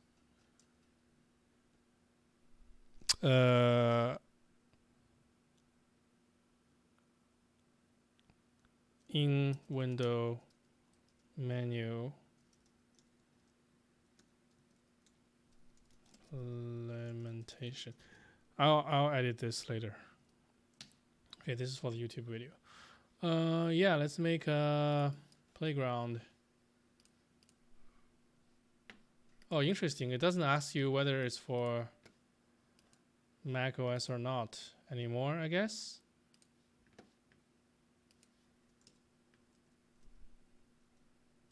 Did it just crash? No. Okay.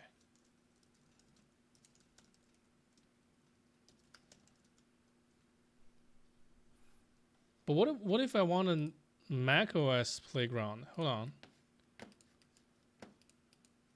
We probably overlooked something, right? Playground. Oh yeah.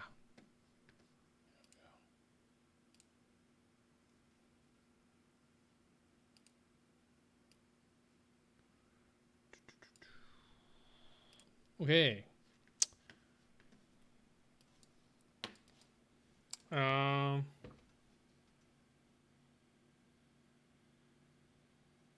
Wait, but I need a lot of like I guess testing with cursors. I don't know if that could work, but SwiftUI playground support playground was this page? Yeah, current set live view.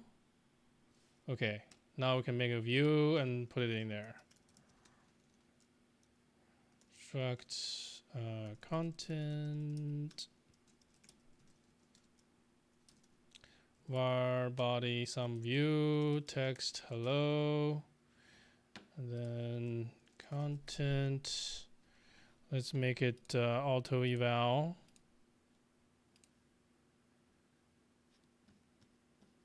Unless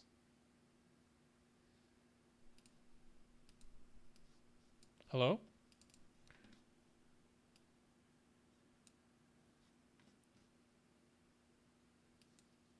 But where's my hell? Low.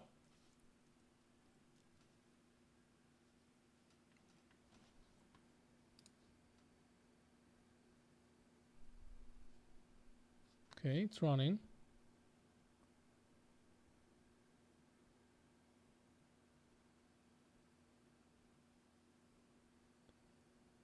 Yeah, big Sur menu.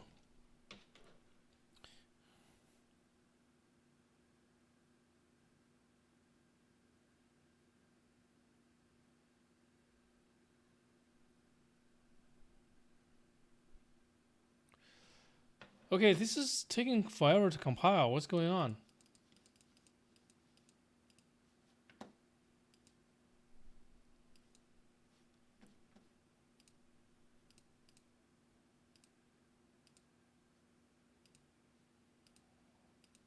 Oh, so this is the new control for bringing this up and down. I was wondering about that.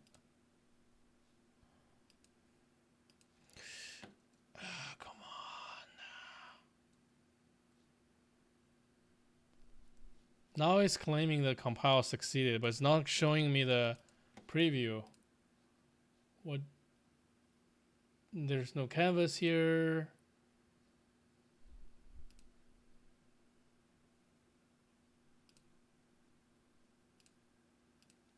What am I gonna do with this? This is useless. Okay, fine.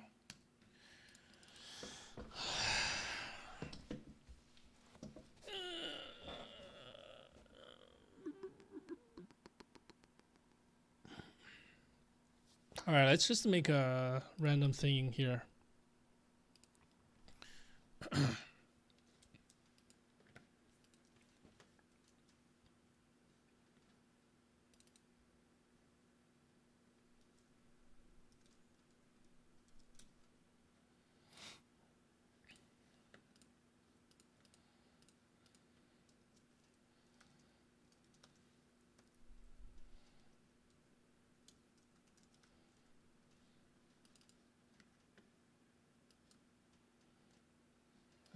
I know this will work.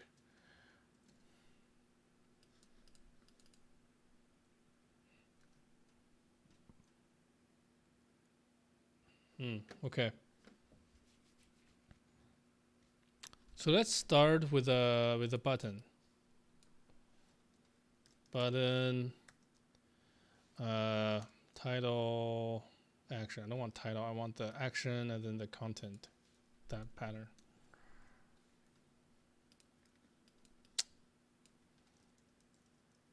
Action.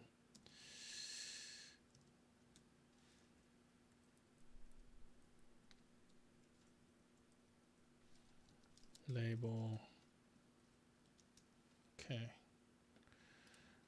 And then the label will make our we'll just say click me.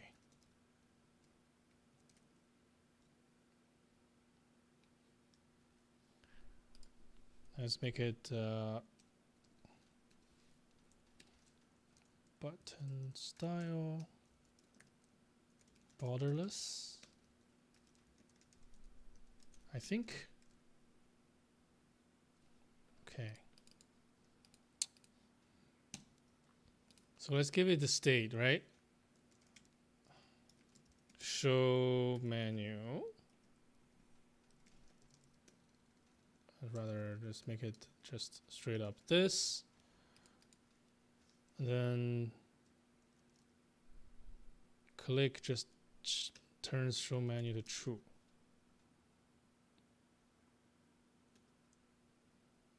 Okay, so that's easy enough.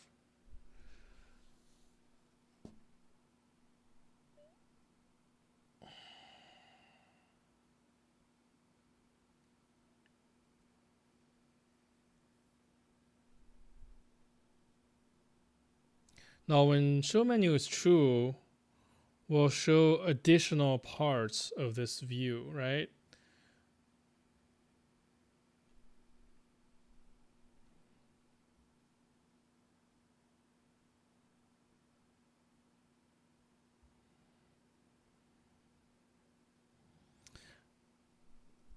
Well,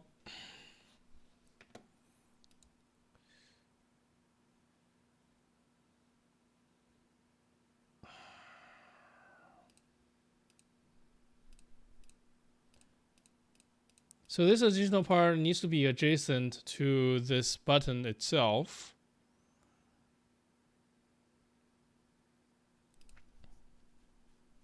And then it has its own, I don't know how to call it, its own layer. It's not part of the main body.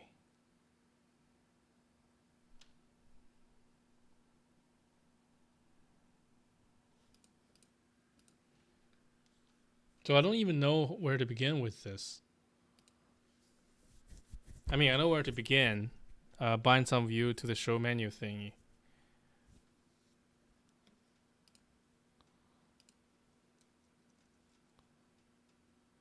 So yeah, maybe we can do that. Show menu. Right, just add more stuff in here.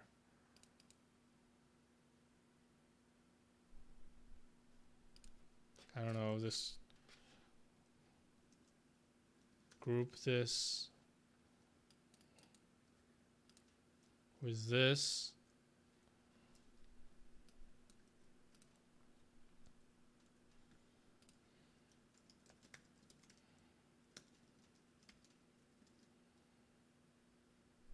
Oh, maybe this can be like a Z stack.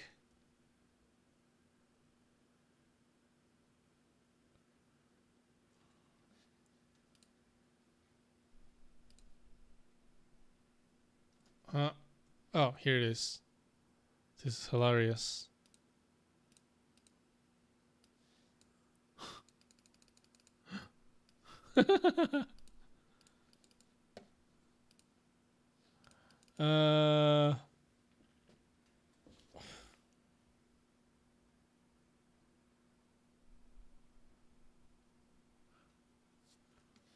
Z stack is interesting.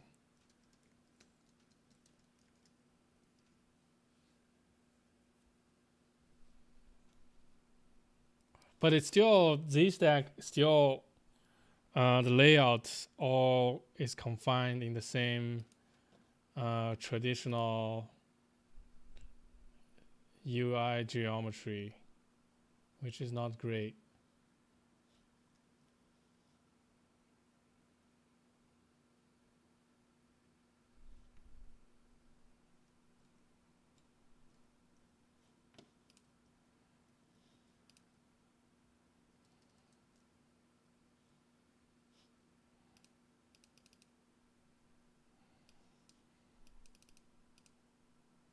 You can full screen that little preview thingy.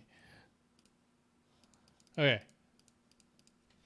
I should stop griefing myself.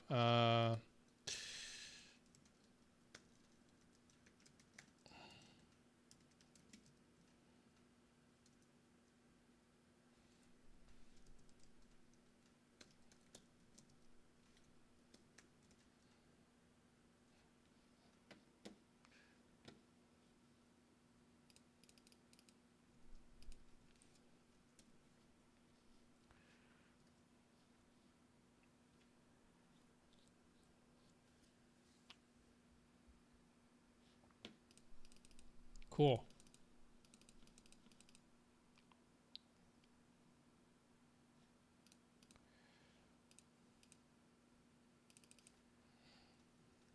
Wait, why can't I do this with...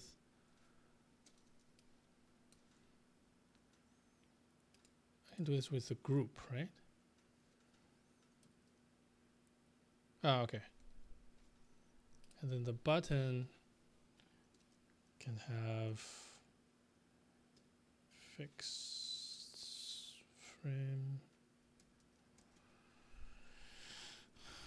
height 50. Yeah.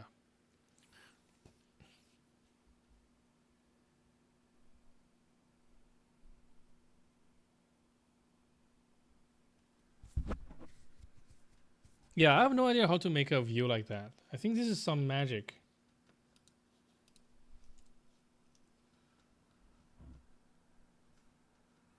The view that grows out of the main window, like this. Or imagine like this, right? See, it goes out of the window, is native, Mac-ish looking. I mean, I'm sure I can do it with if I wrap some enough code from AppKit. Let's Google it. I just use this window. SwiftUI Mac OS menu.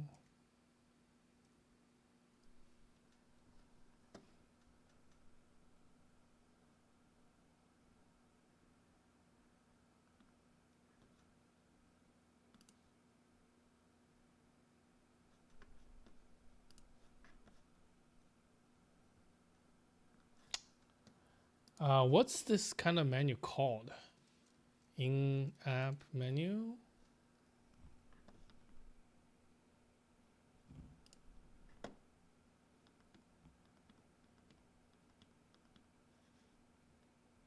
Nope. This is gonna show me a storyboard or some shit. I knew it.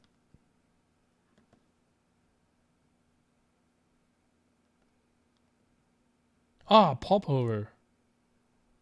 But this is yeah, popover is the right word.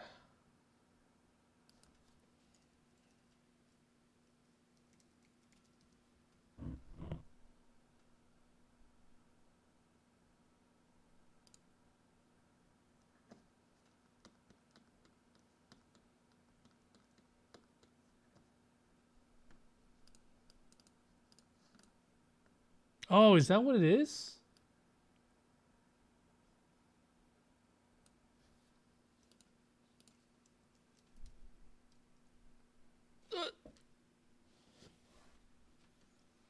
Is this it?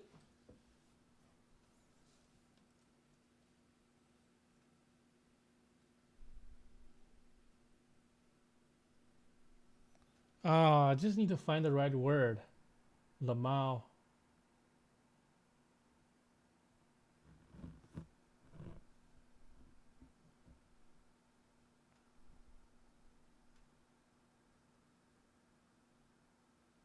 Yeah, there's anchor, there's everything. I just don't know. Well, let's take an example. Is presented.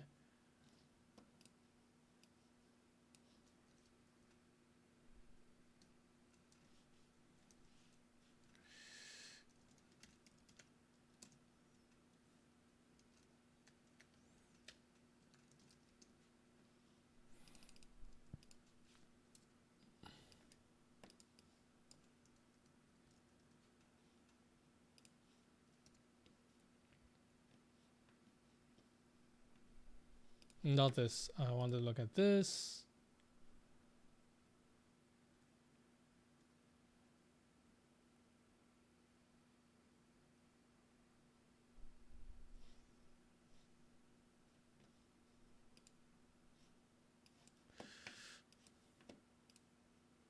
Oh. Okay. That's so weird, dude. What the heck?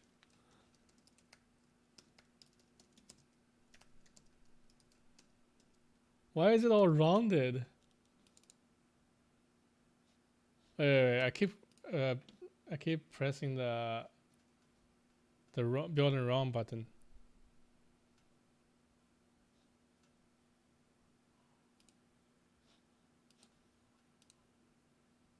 Oh. So that's kind of like a menu, I guess.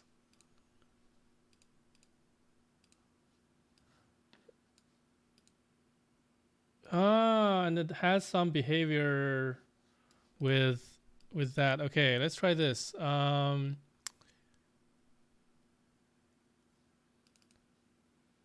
I'm gonna put a H stack and stuck a spacer at the end, and embed this whole thing into a V stack, and put a spacer there as well. So this should put our main button on the bottom left, right? Stop pressing the wrong button.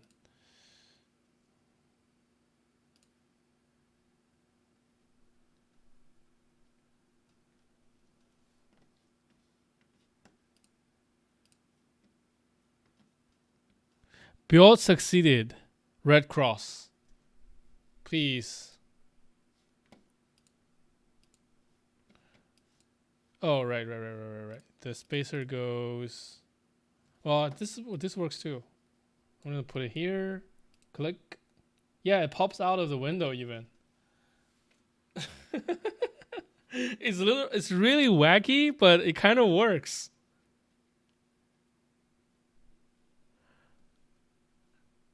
Is there? Yeah, there must be popover style, right? No, because popover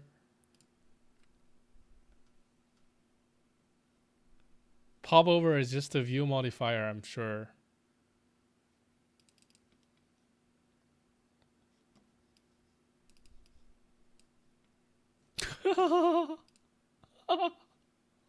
Dang. So this is more like a tooltip, right? Like, yeah.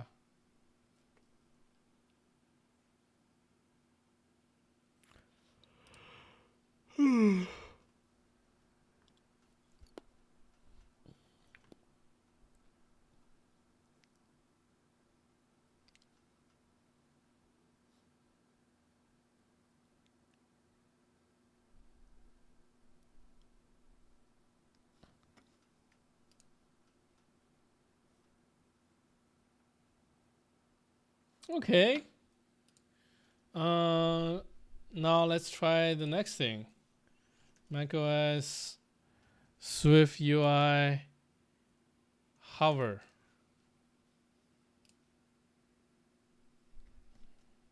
On hover. That's easy.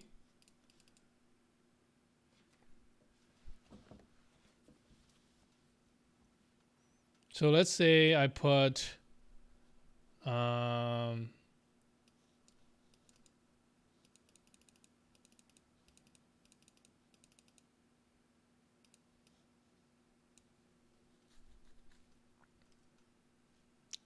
I put a listing here, right? And the first one is a button. Import dot and it prints import. The second one is another button. It says create dot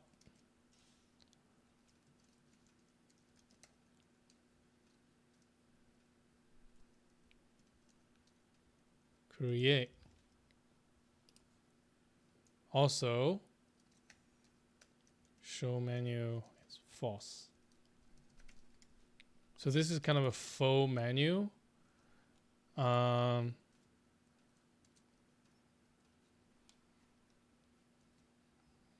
On hover. Not very responsive to hover events.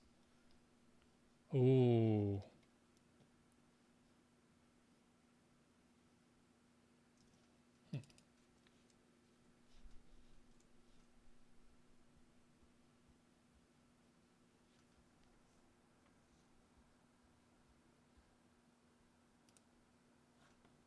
I bet the button style needs some fixing. Oh god, okay. Where's the popover? Popover show menu. Why does it have this particular size?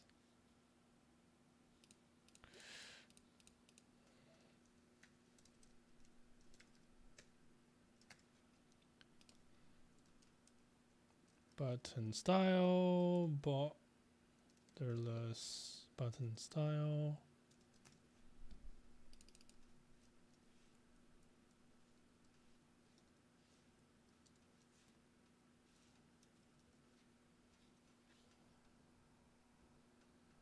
Oh wait, I keep pressing the wrong button.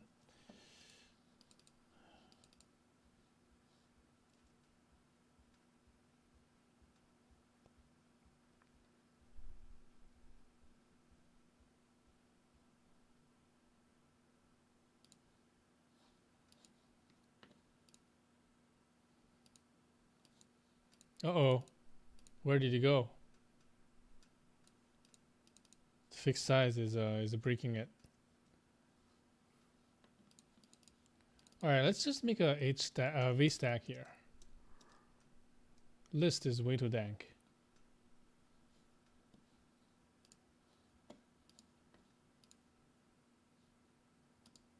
Click here, dismisses it, right? Okay, okay, that's something.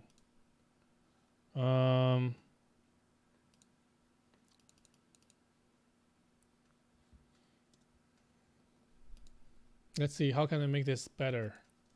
On hover, perform action.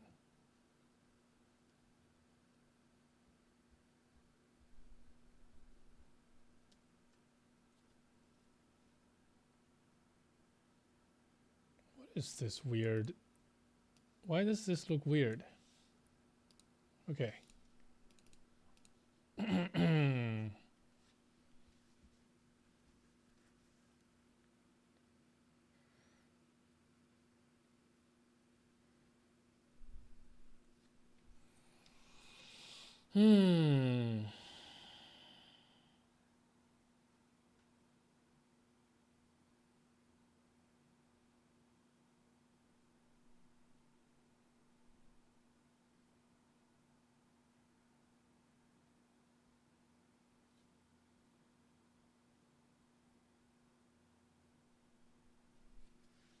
Right, so I guess I can do something like menu equals just some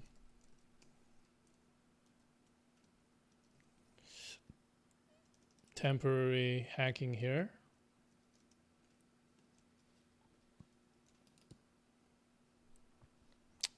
And here it's going to be a list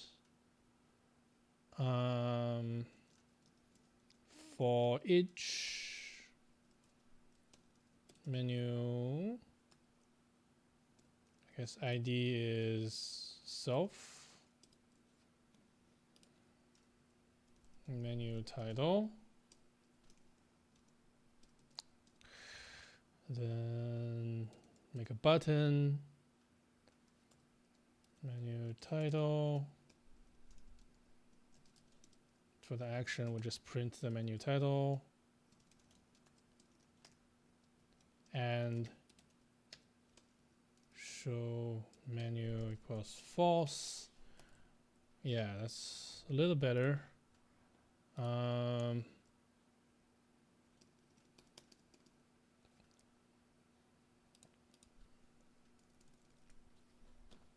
Actually,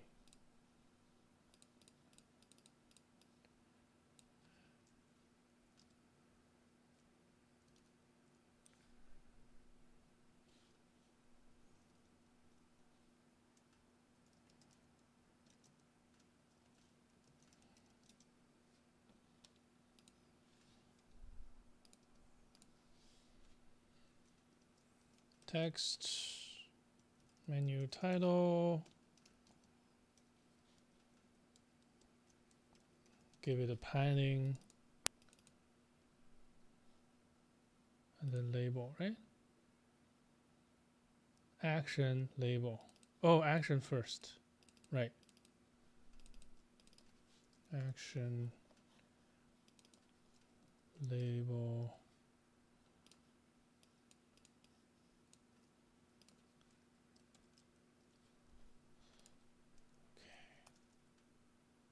And then button style, borderless.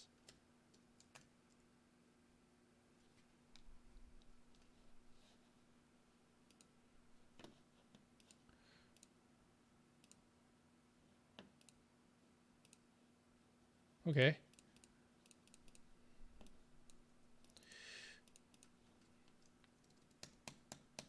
Let's do on hover.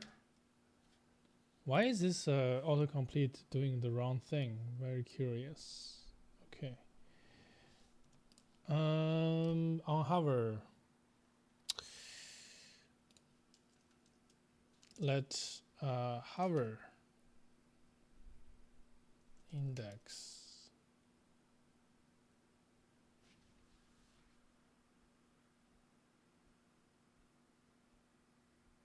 I guess we'll need the index, huh? Indices. Index, then menu index. Menu index.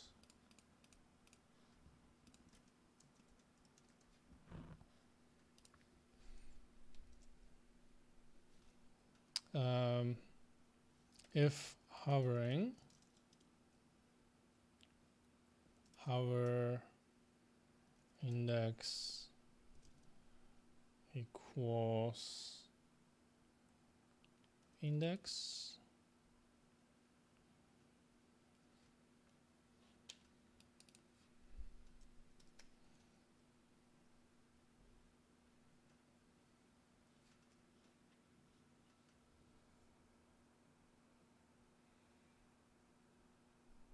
Huh?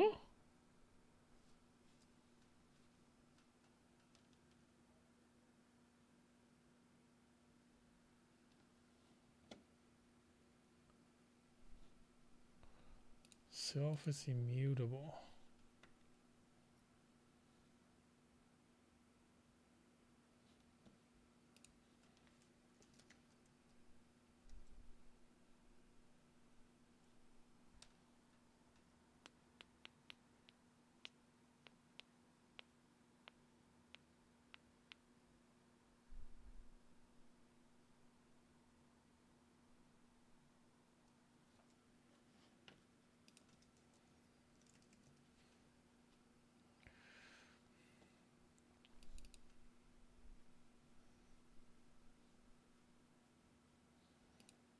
Okay, so background color is gonna be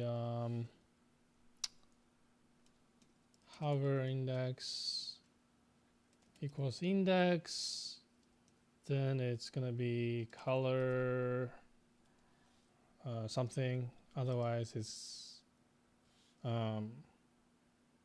color dot something else. And those two things I know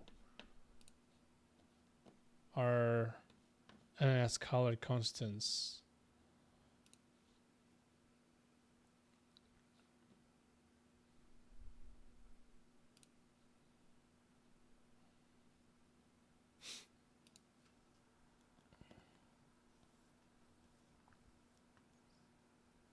Yeah, selected content background color is one of them.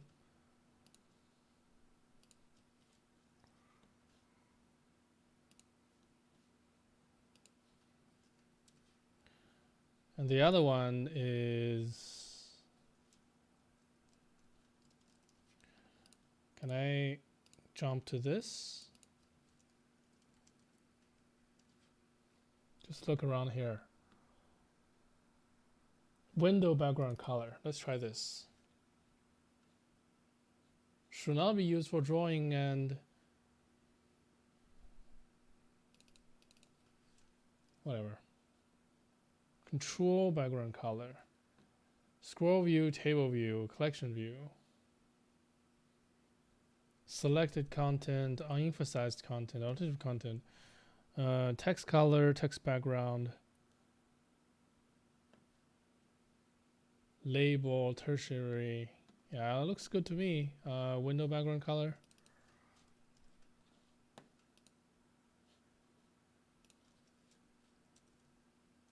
All right, let's go.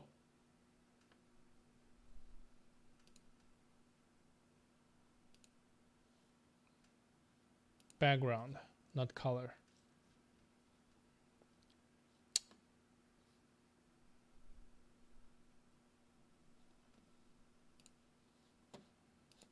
All right, let me get rid of these spacers. It's getting silly.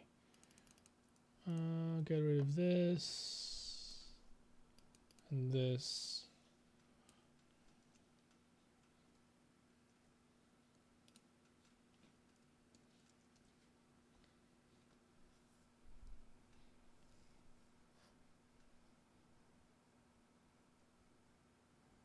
Wait, I seem to remember there's a way to on iPads and iPhone. There's a way to not show the little triangle.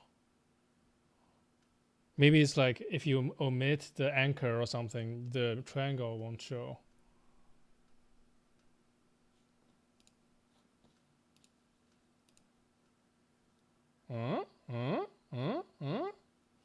It's really not responsive. Well, at first. Now it is responsive. Nope. Yikes, this is really bad. Why?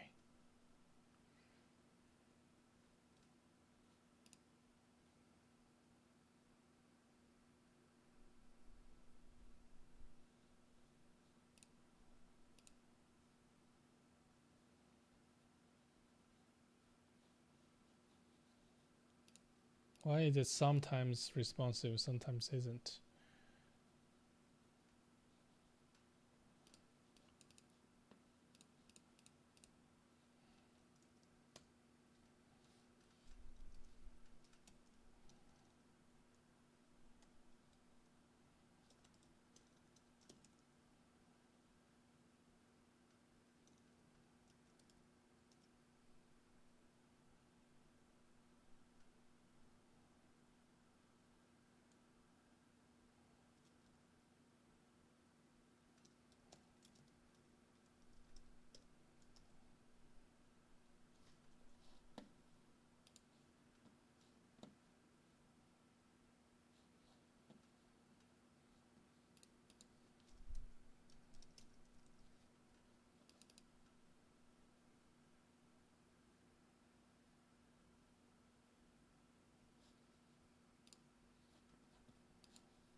No, I think I crashed it.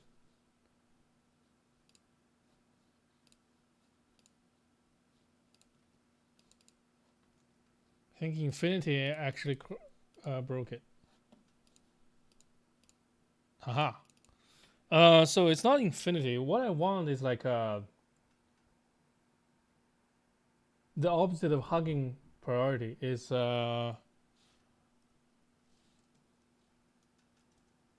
hugging priority. What's the other one? Resistant. God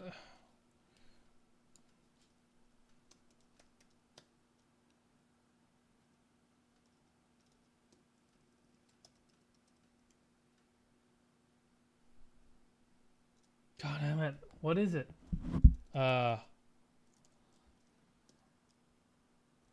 Hugging priority versus. I'm gonna fail the iOS interviews because I don't remember these. Content hugging compression resistance. That's what it's called. These words, man.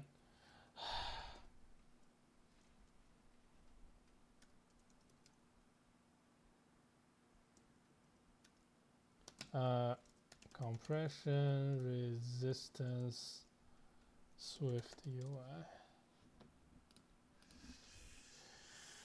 Wait, this from 2007. Set. Maybe set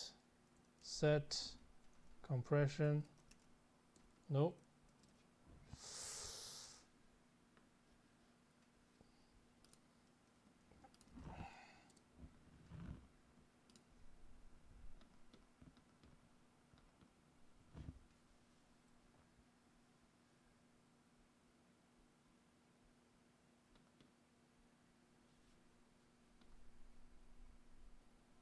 So it's just layout priority. Yeah, that makes sense. I know fixed size kind of wrecked the whole thing, but we'll give it another try.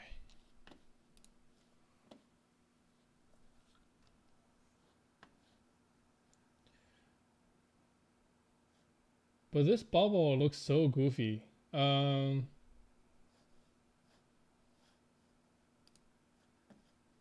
hope there's a way to. Yeah, what is this? What's going on here even?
My impression is this arrow is not removable by the look of this. That's problem number one. Problem number two is this thing doesn't appear to be negotiating its size correctly.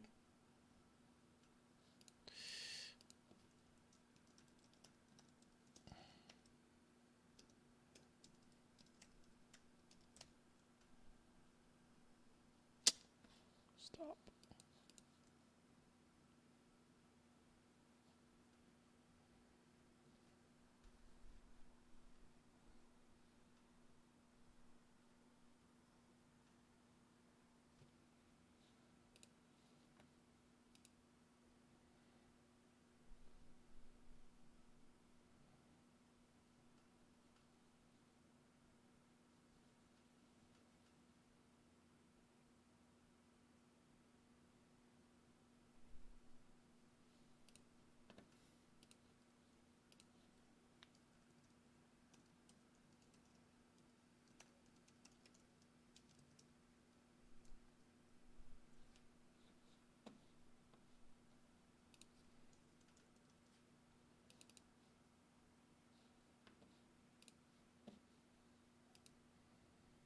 Oh, VStack looks a little better.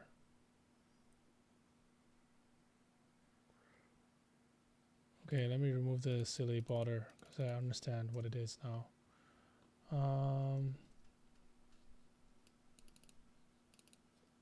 This is way too high, I think.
This is not a terrible replacement. I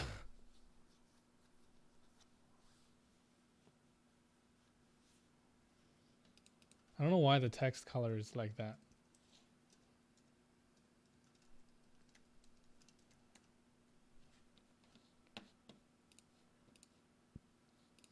This is not a terrible replacement for the Big Sur menu.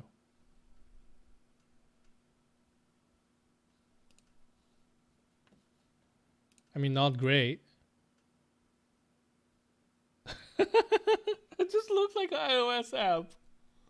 Oh my god.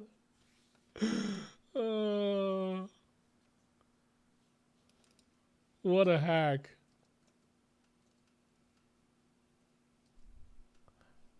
Okay. What else can I do to improve it?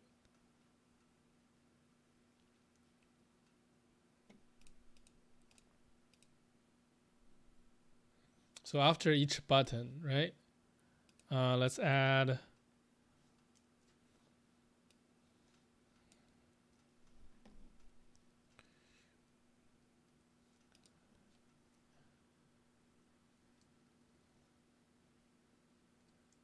if index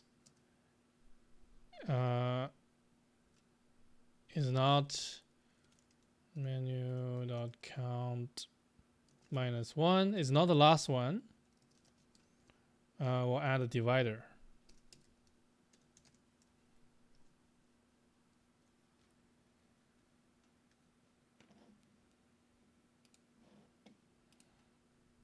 Huh?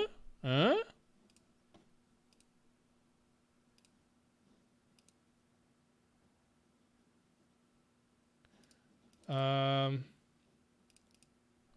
I'm gonna make the button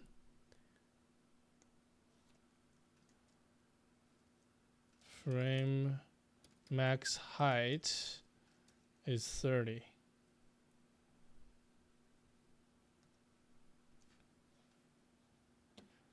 Right? It looks funny, right? Because the round thingy and then the little bubble here. What's going on here?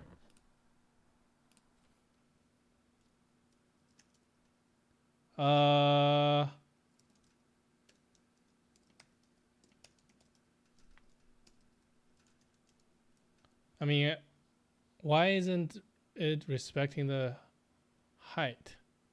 Oh, it's because of the padding. That's why.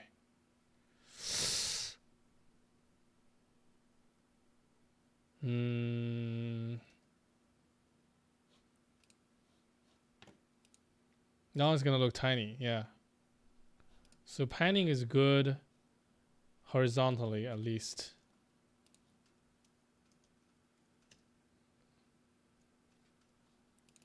And I can just straight up give it a fixed height.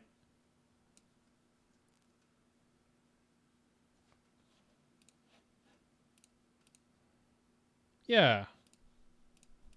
And then hide the border.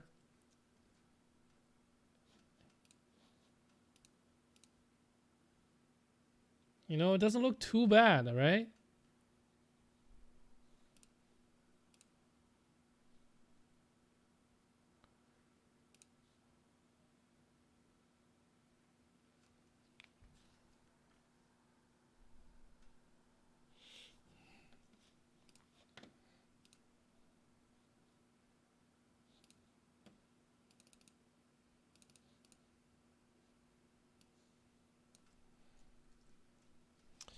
Except I don't know what the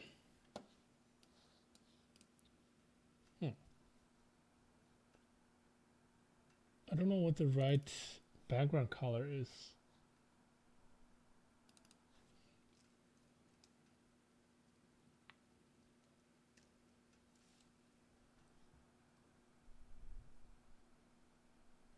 Yeah, there is an accent color, but that's the all the control thingies. So there's a primary, secondary.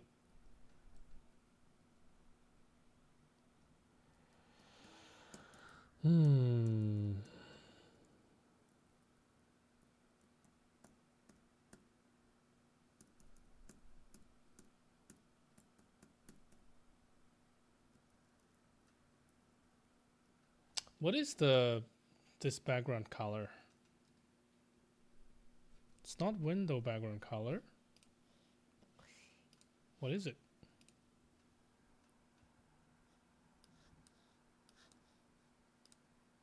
It's this color, which is the same as this color, which looks like the same as this color, right?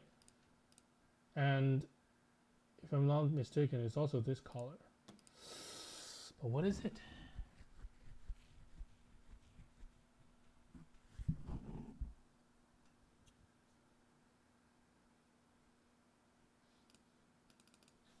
All right, this is too funny.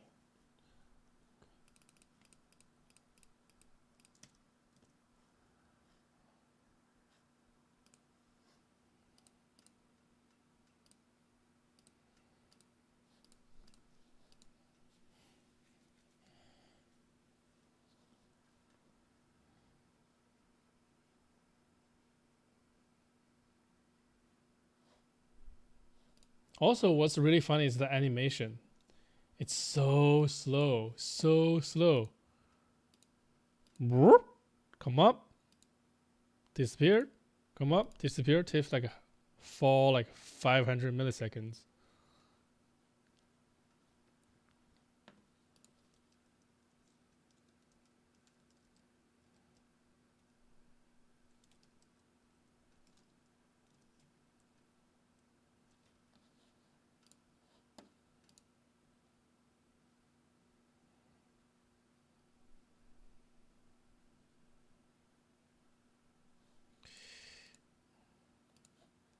I wish there's no arrow. There's no triangle.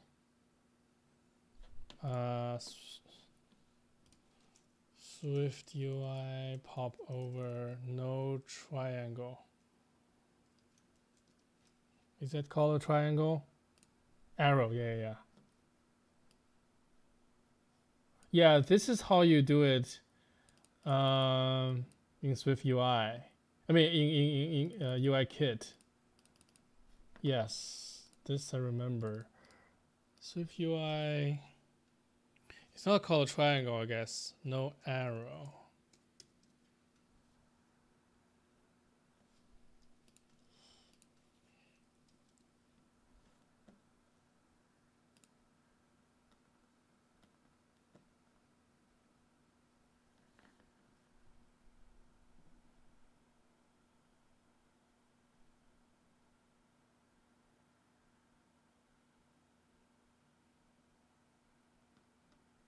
So somebody is suggesting using Geometry Radar.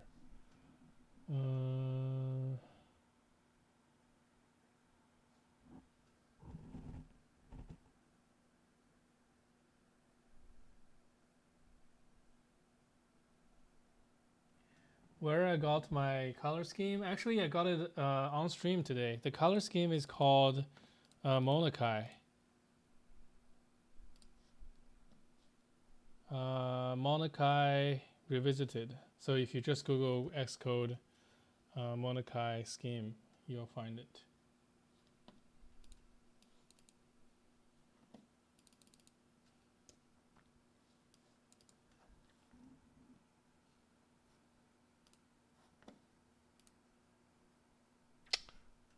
Okay, so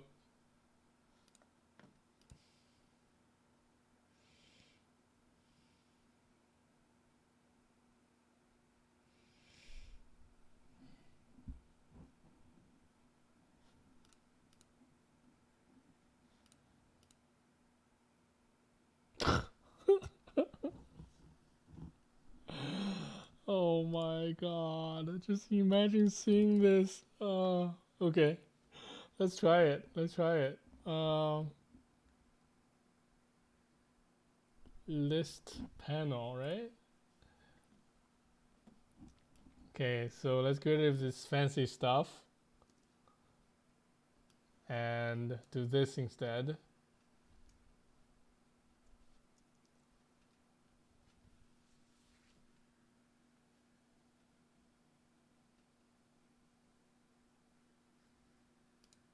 Okay, so this is not doing anything, not doing anything.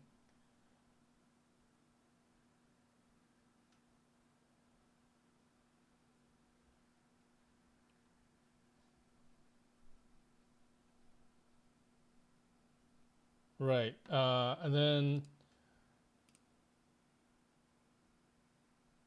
right, so I need to add a popover, basically this thing.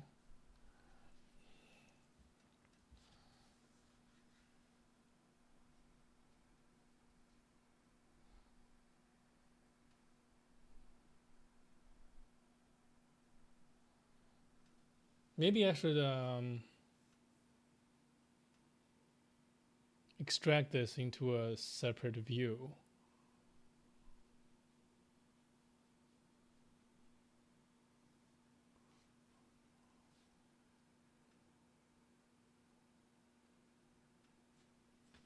Let's see, this thing takes a binding to a Boolean, and then it takes a list of things, menu items, right? Each menu item for my purpose don't need super flexible view. It does need a title and then an action, right? Title and action. So menu item.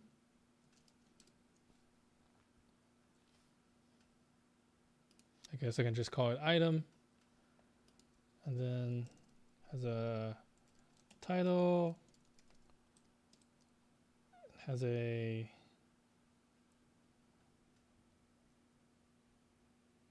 action,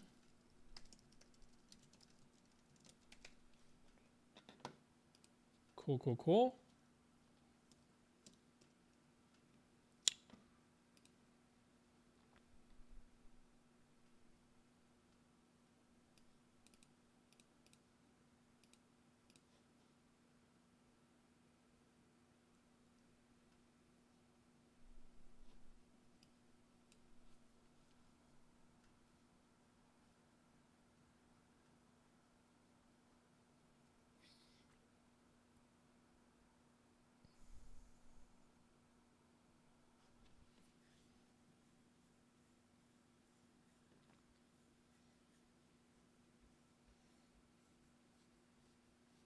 So this really, I guess it should be a view modifier, right? Yeah, it's really a view modifier because I'm making, I'm modifying this view.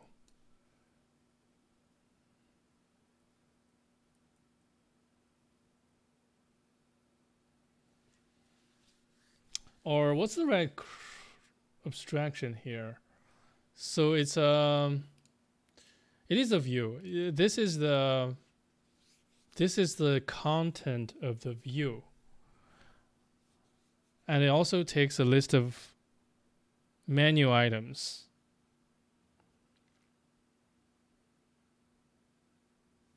And the expectation is the whole view works like a yeah. Okay, I think I got it.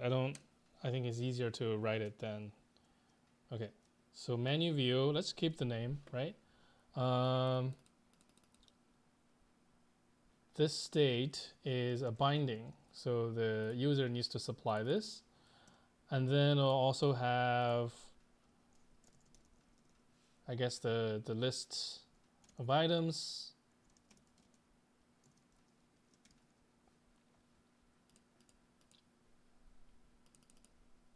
Hover index, fine.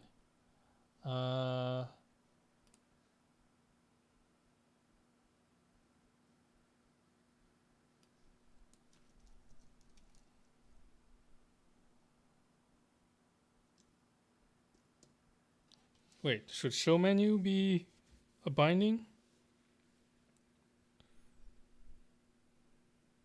No, it should be a state. And it should be private. Okay. So items is how you supply the body of the menu and behavior of each item. And then it's the content.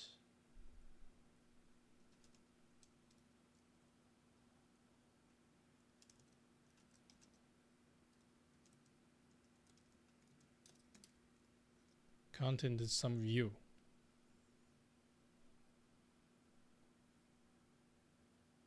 Or is it? Oh, wait. Content is this, right?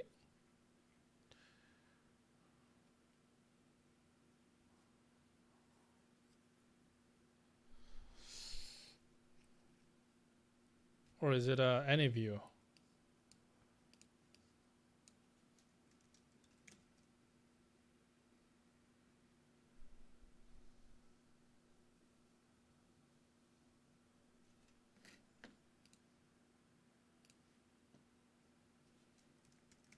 It's too late. I swear I used to know this.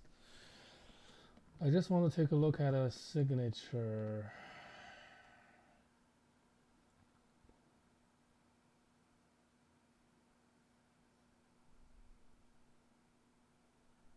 Oh, yeah. Generics.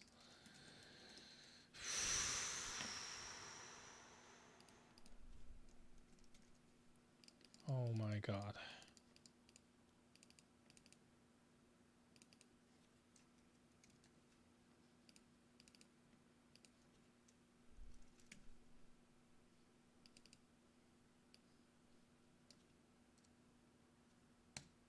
Okay. Menu index. This doesn't matter. The action is menu. Oh, items index action. We run this, right? And here the text is items index dot title. Okay.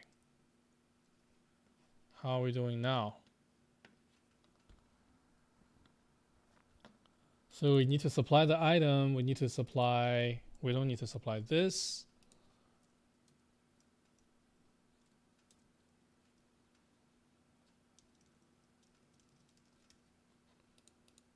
We need to supply items and content.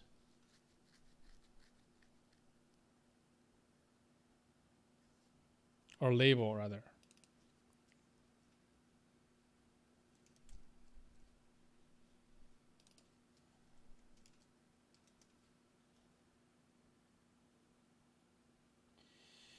Okay, bye, Gilad. Have a good night. I'm almost done here too. So initializer, items, item, and then we can do a view builder here, right? View builder,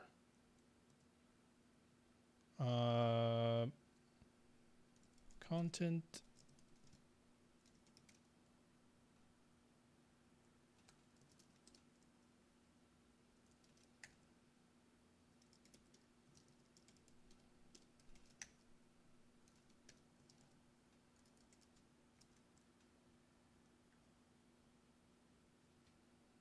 Okay, so the preview now needs to be updated. So let's fix that. Items.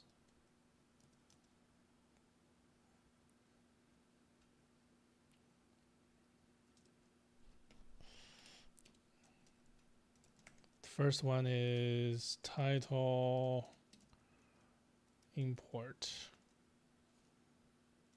action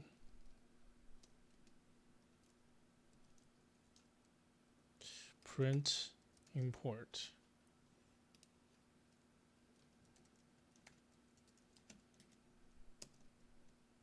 Create.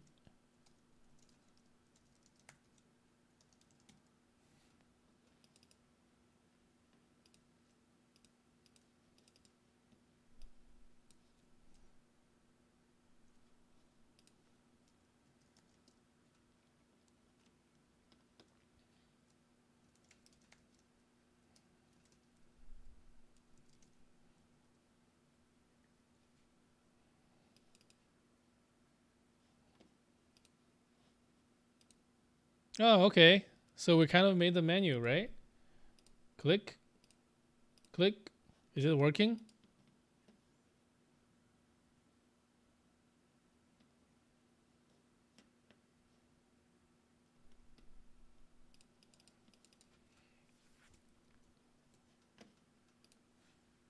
That's pretty cool. We recreated the kind of a menu, imitated the menu with popovers. I think it does work, but because it's in, yeah, it definitely works because it does dismiss the item, dismiss the menu itself.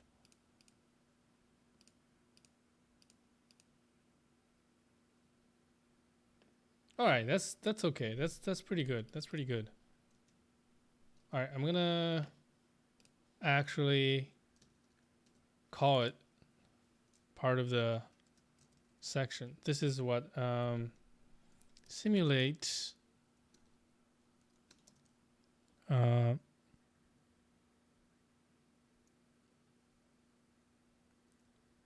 don't even know what's called a SwiftUI 2 menu with popover. All right, that's it for the stream. Thank you very much for watching. Thanks for all the suggestions. And if you're watching this on YouTube, feel free to give me a follow. And if you like the video, click that button, like button. All right. Goodbye.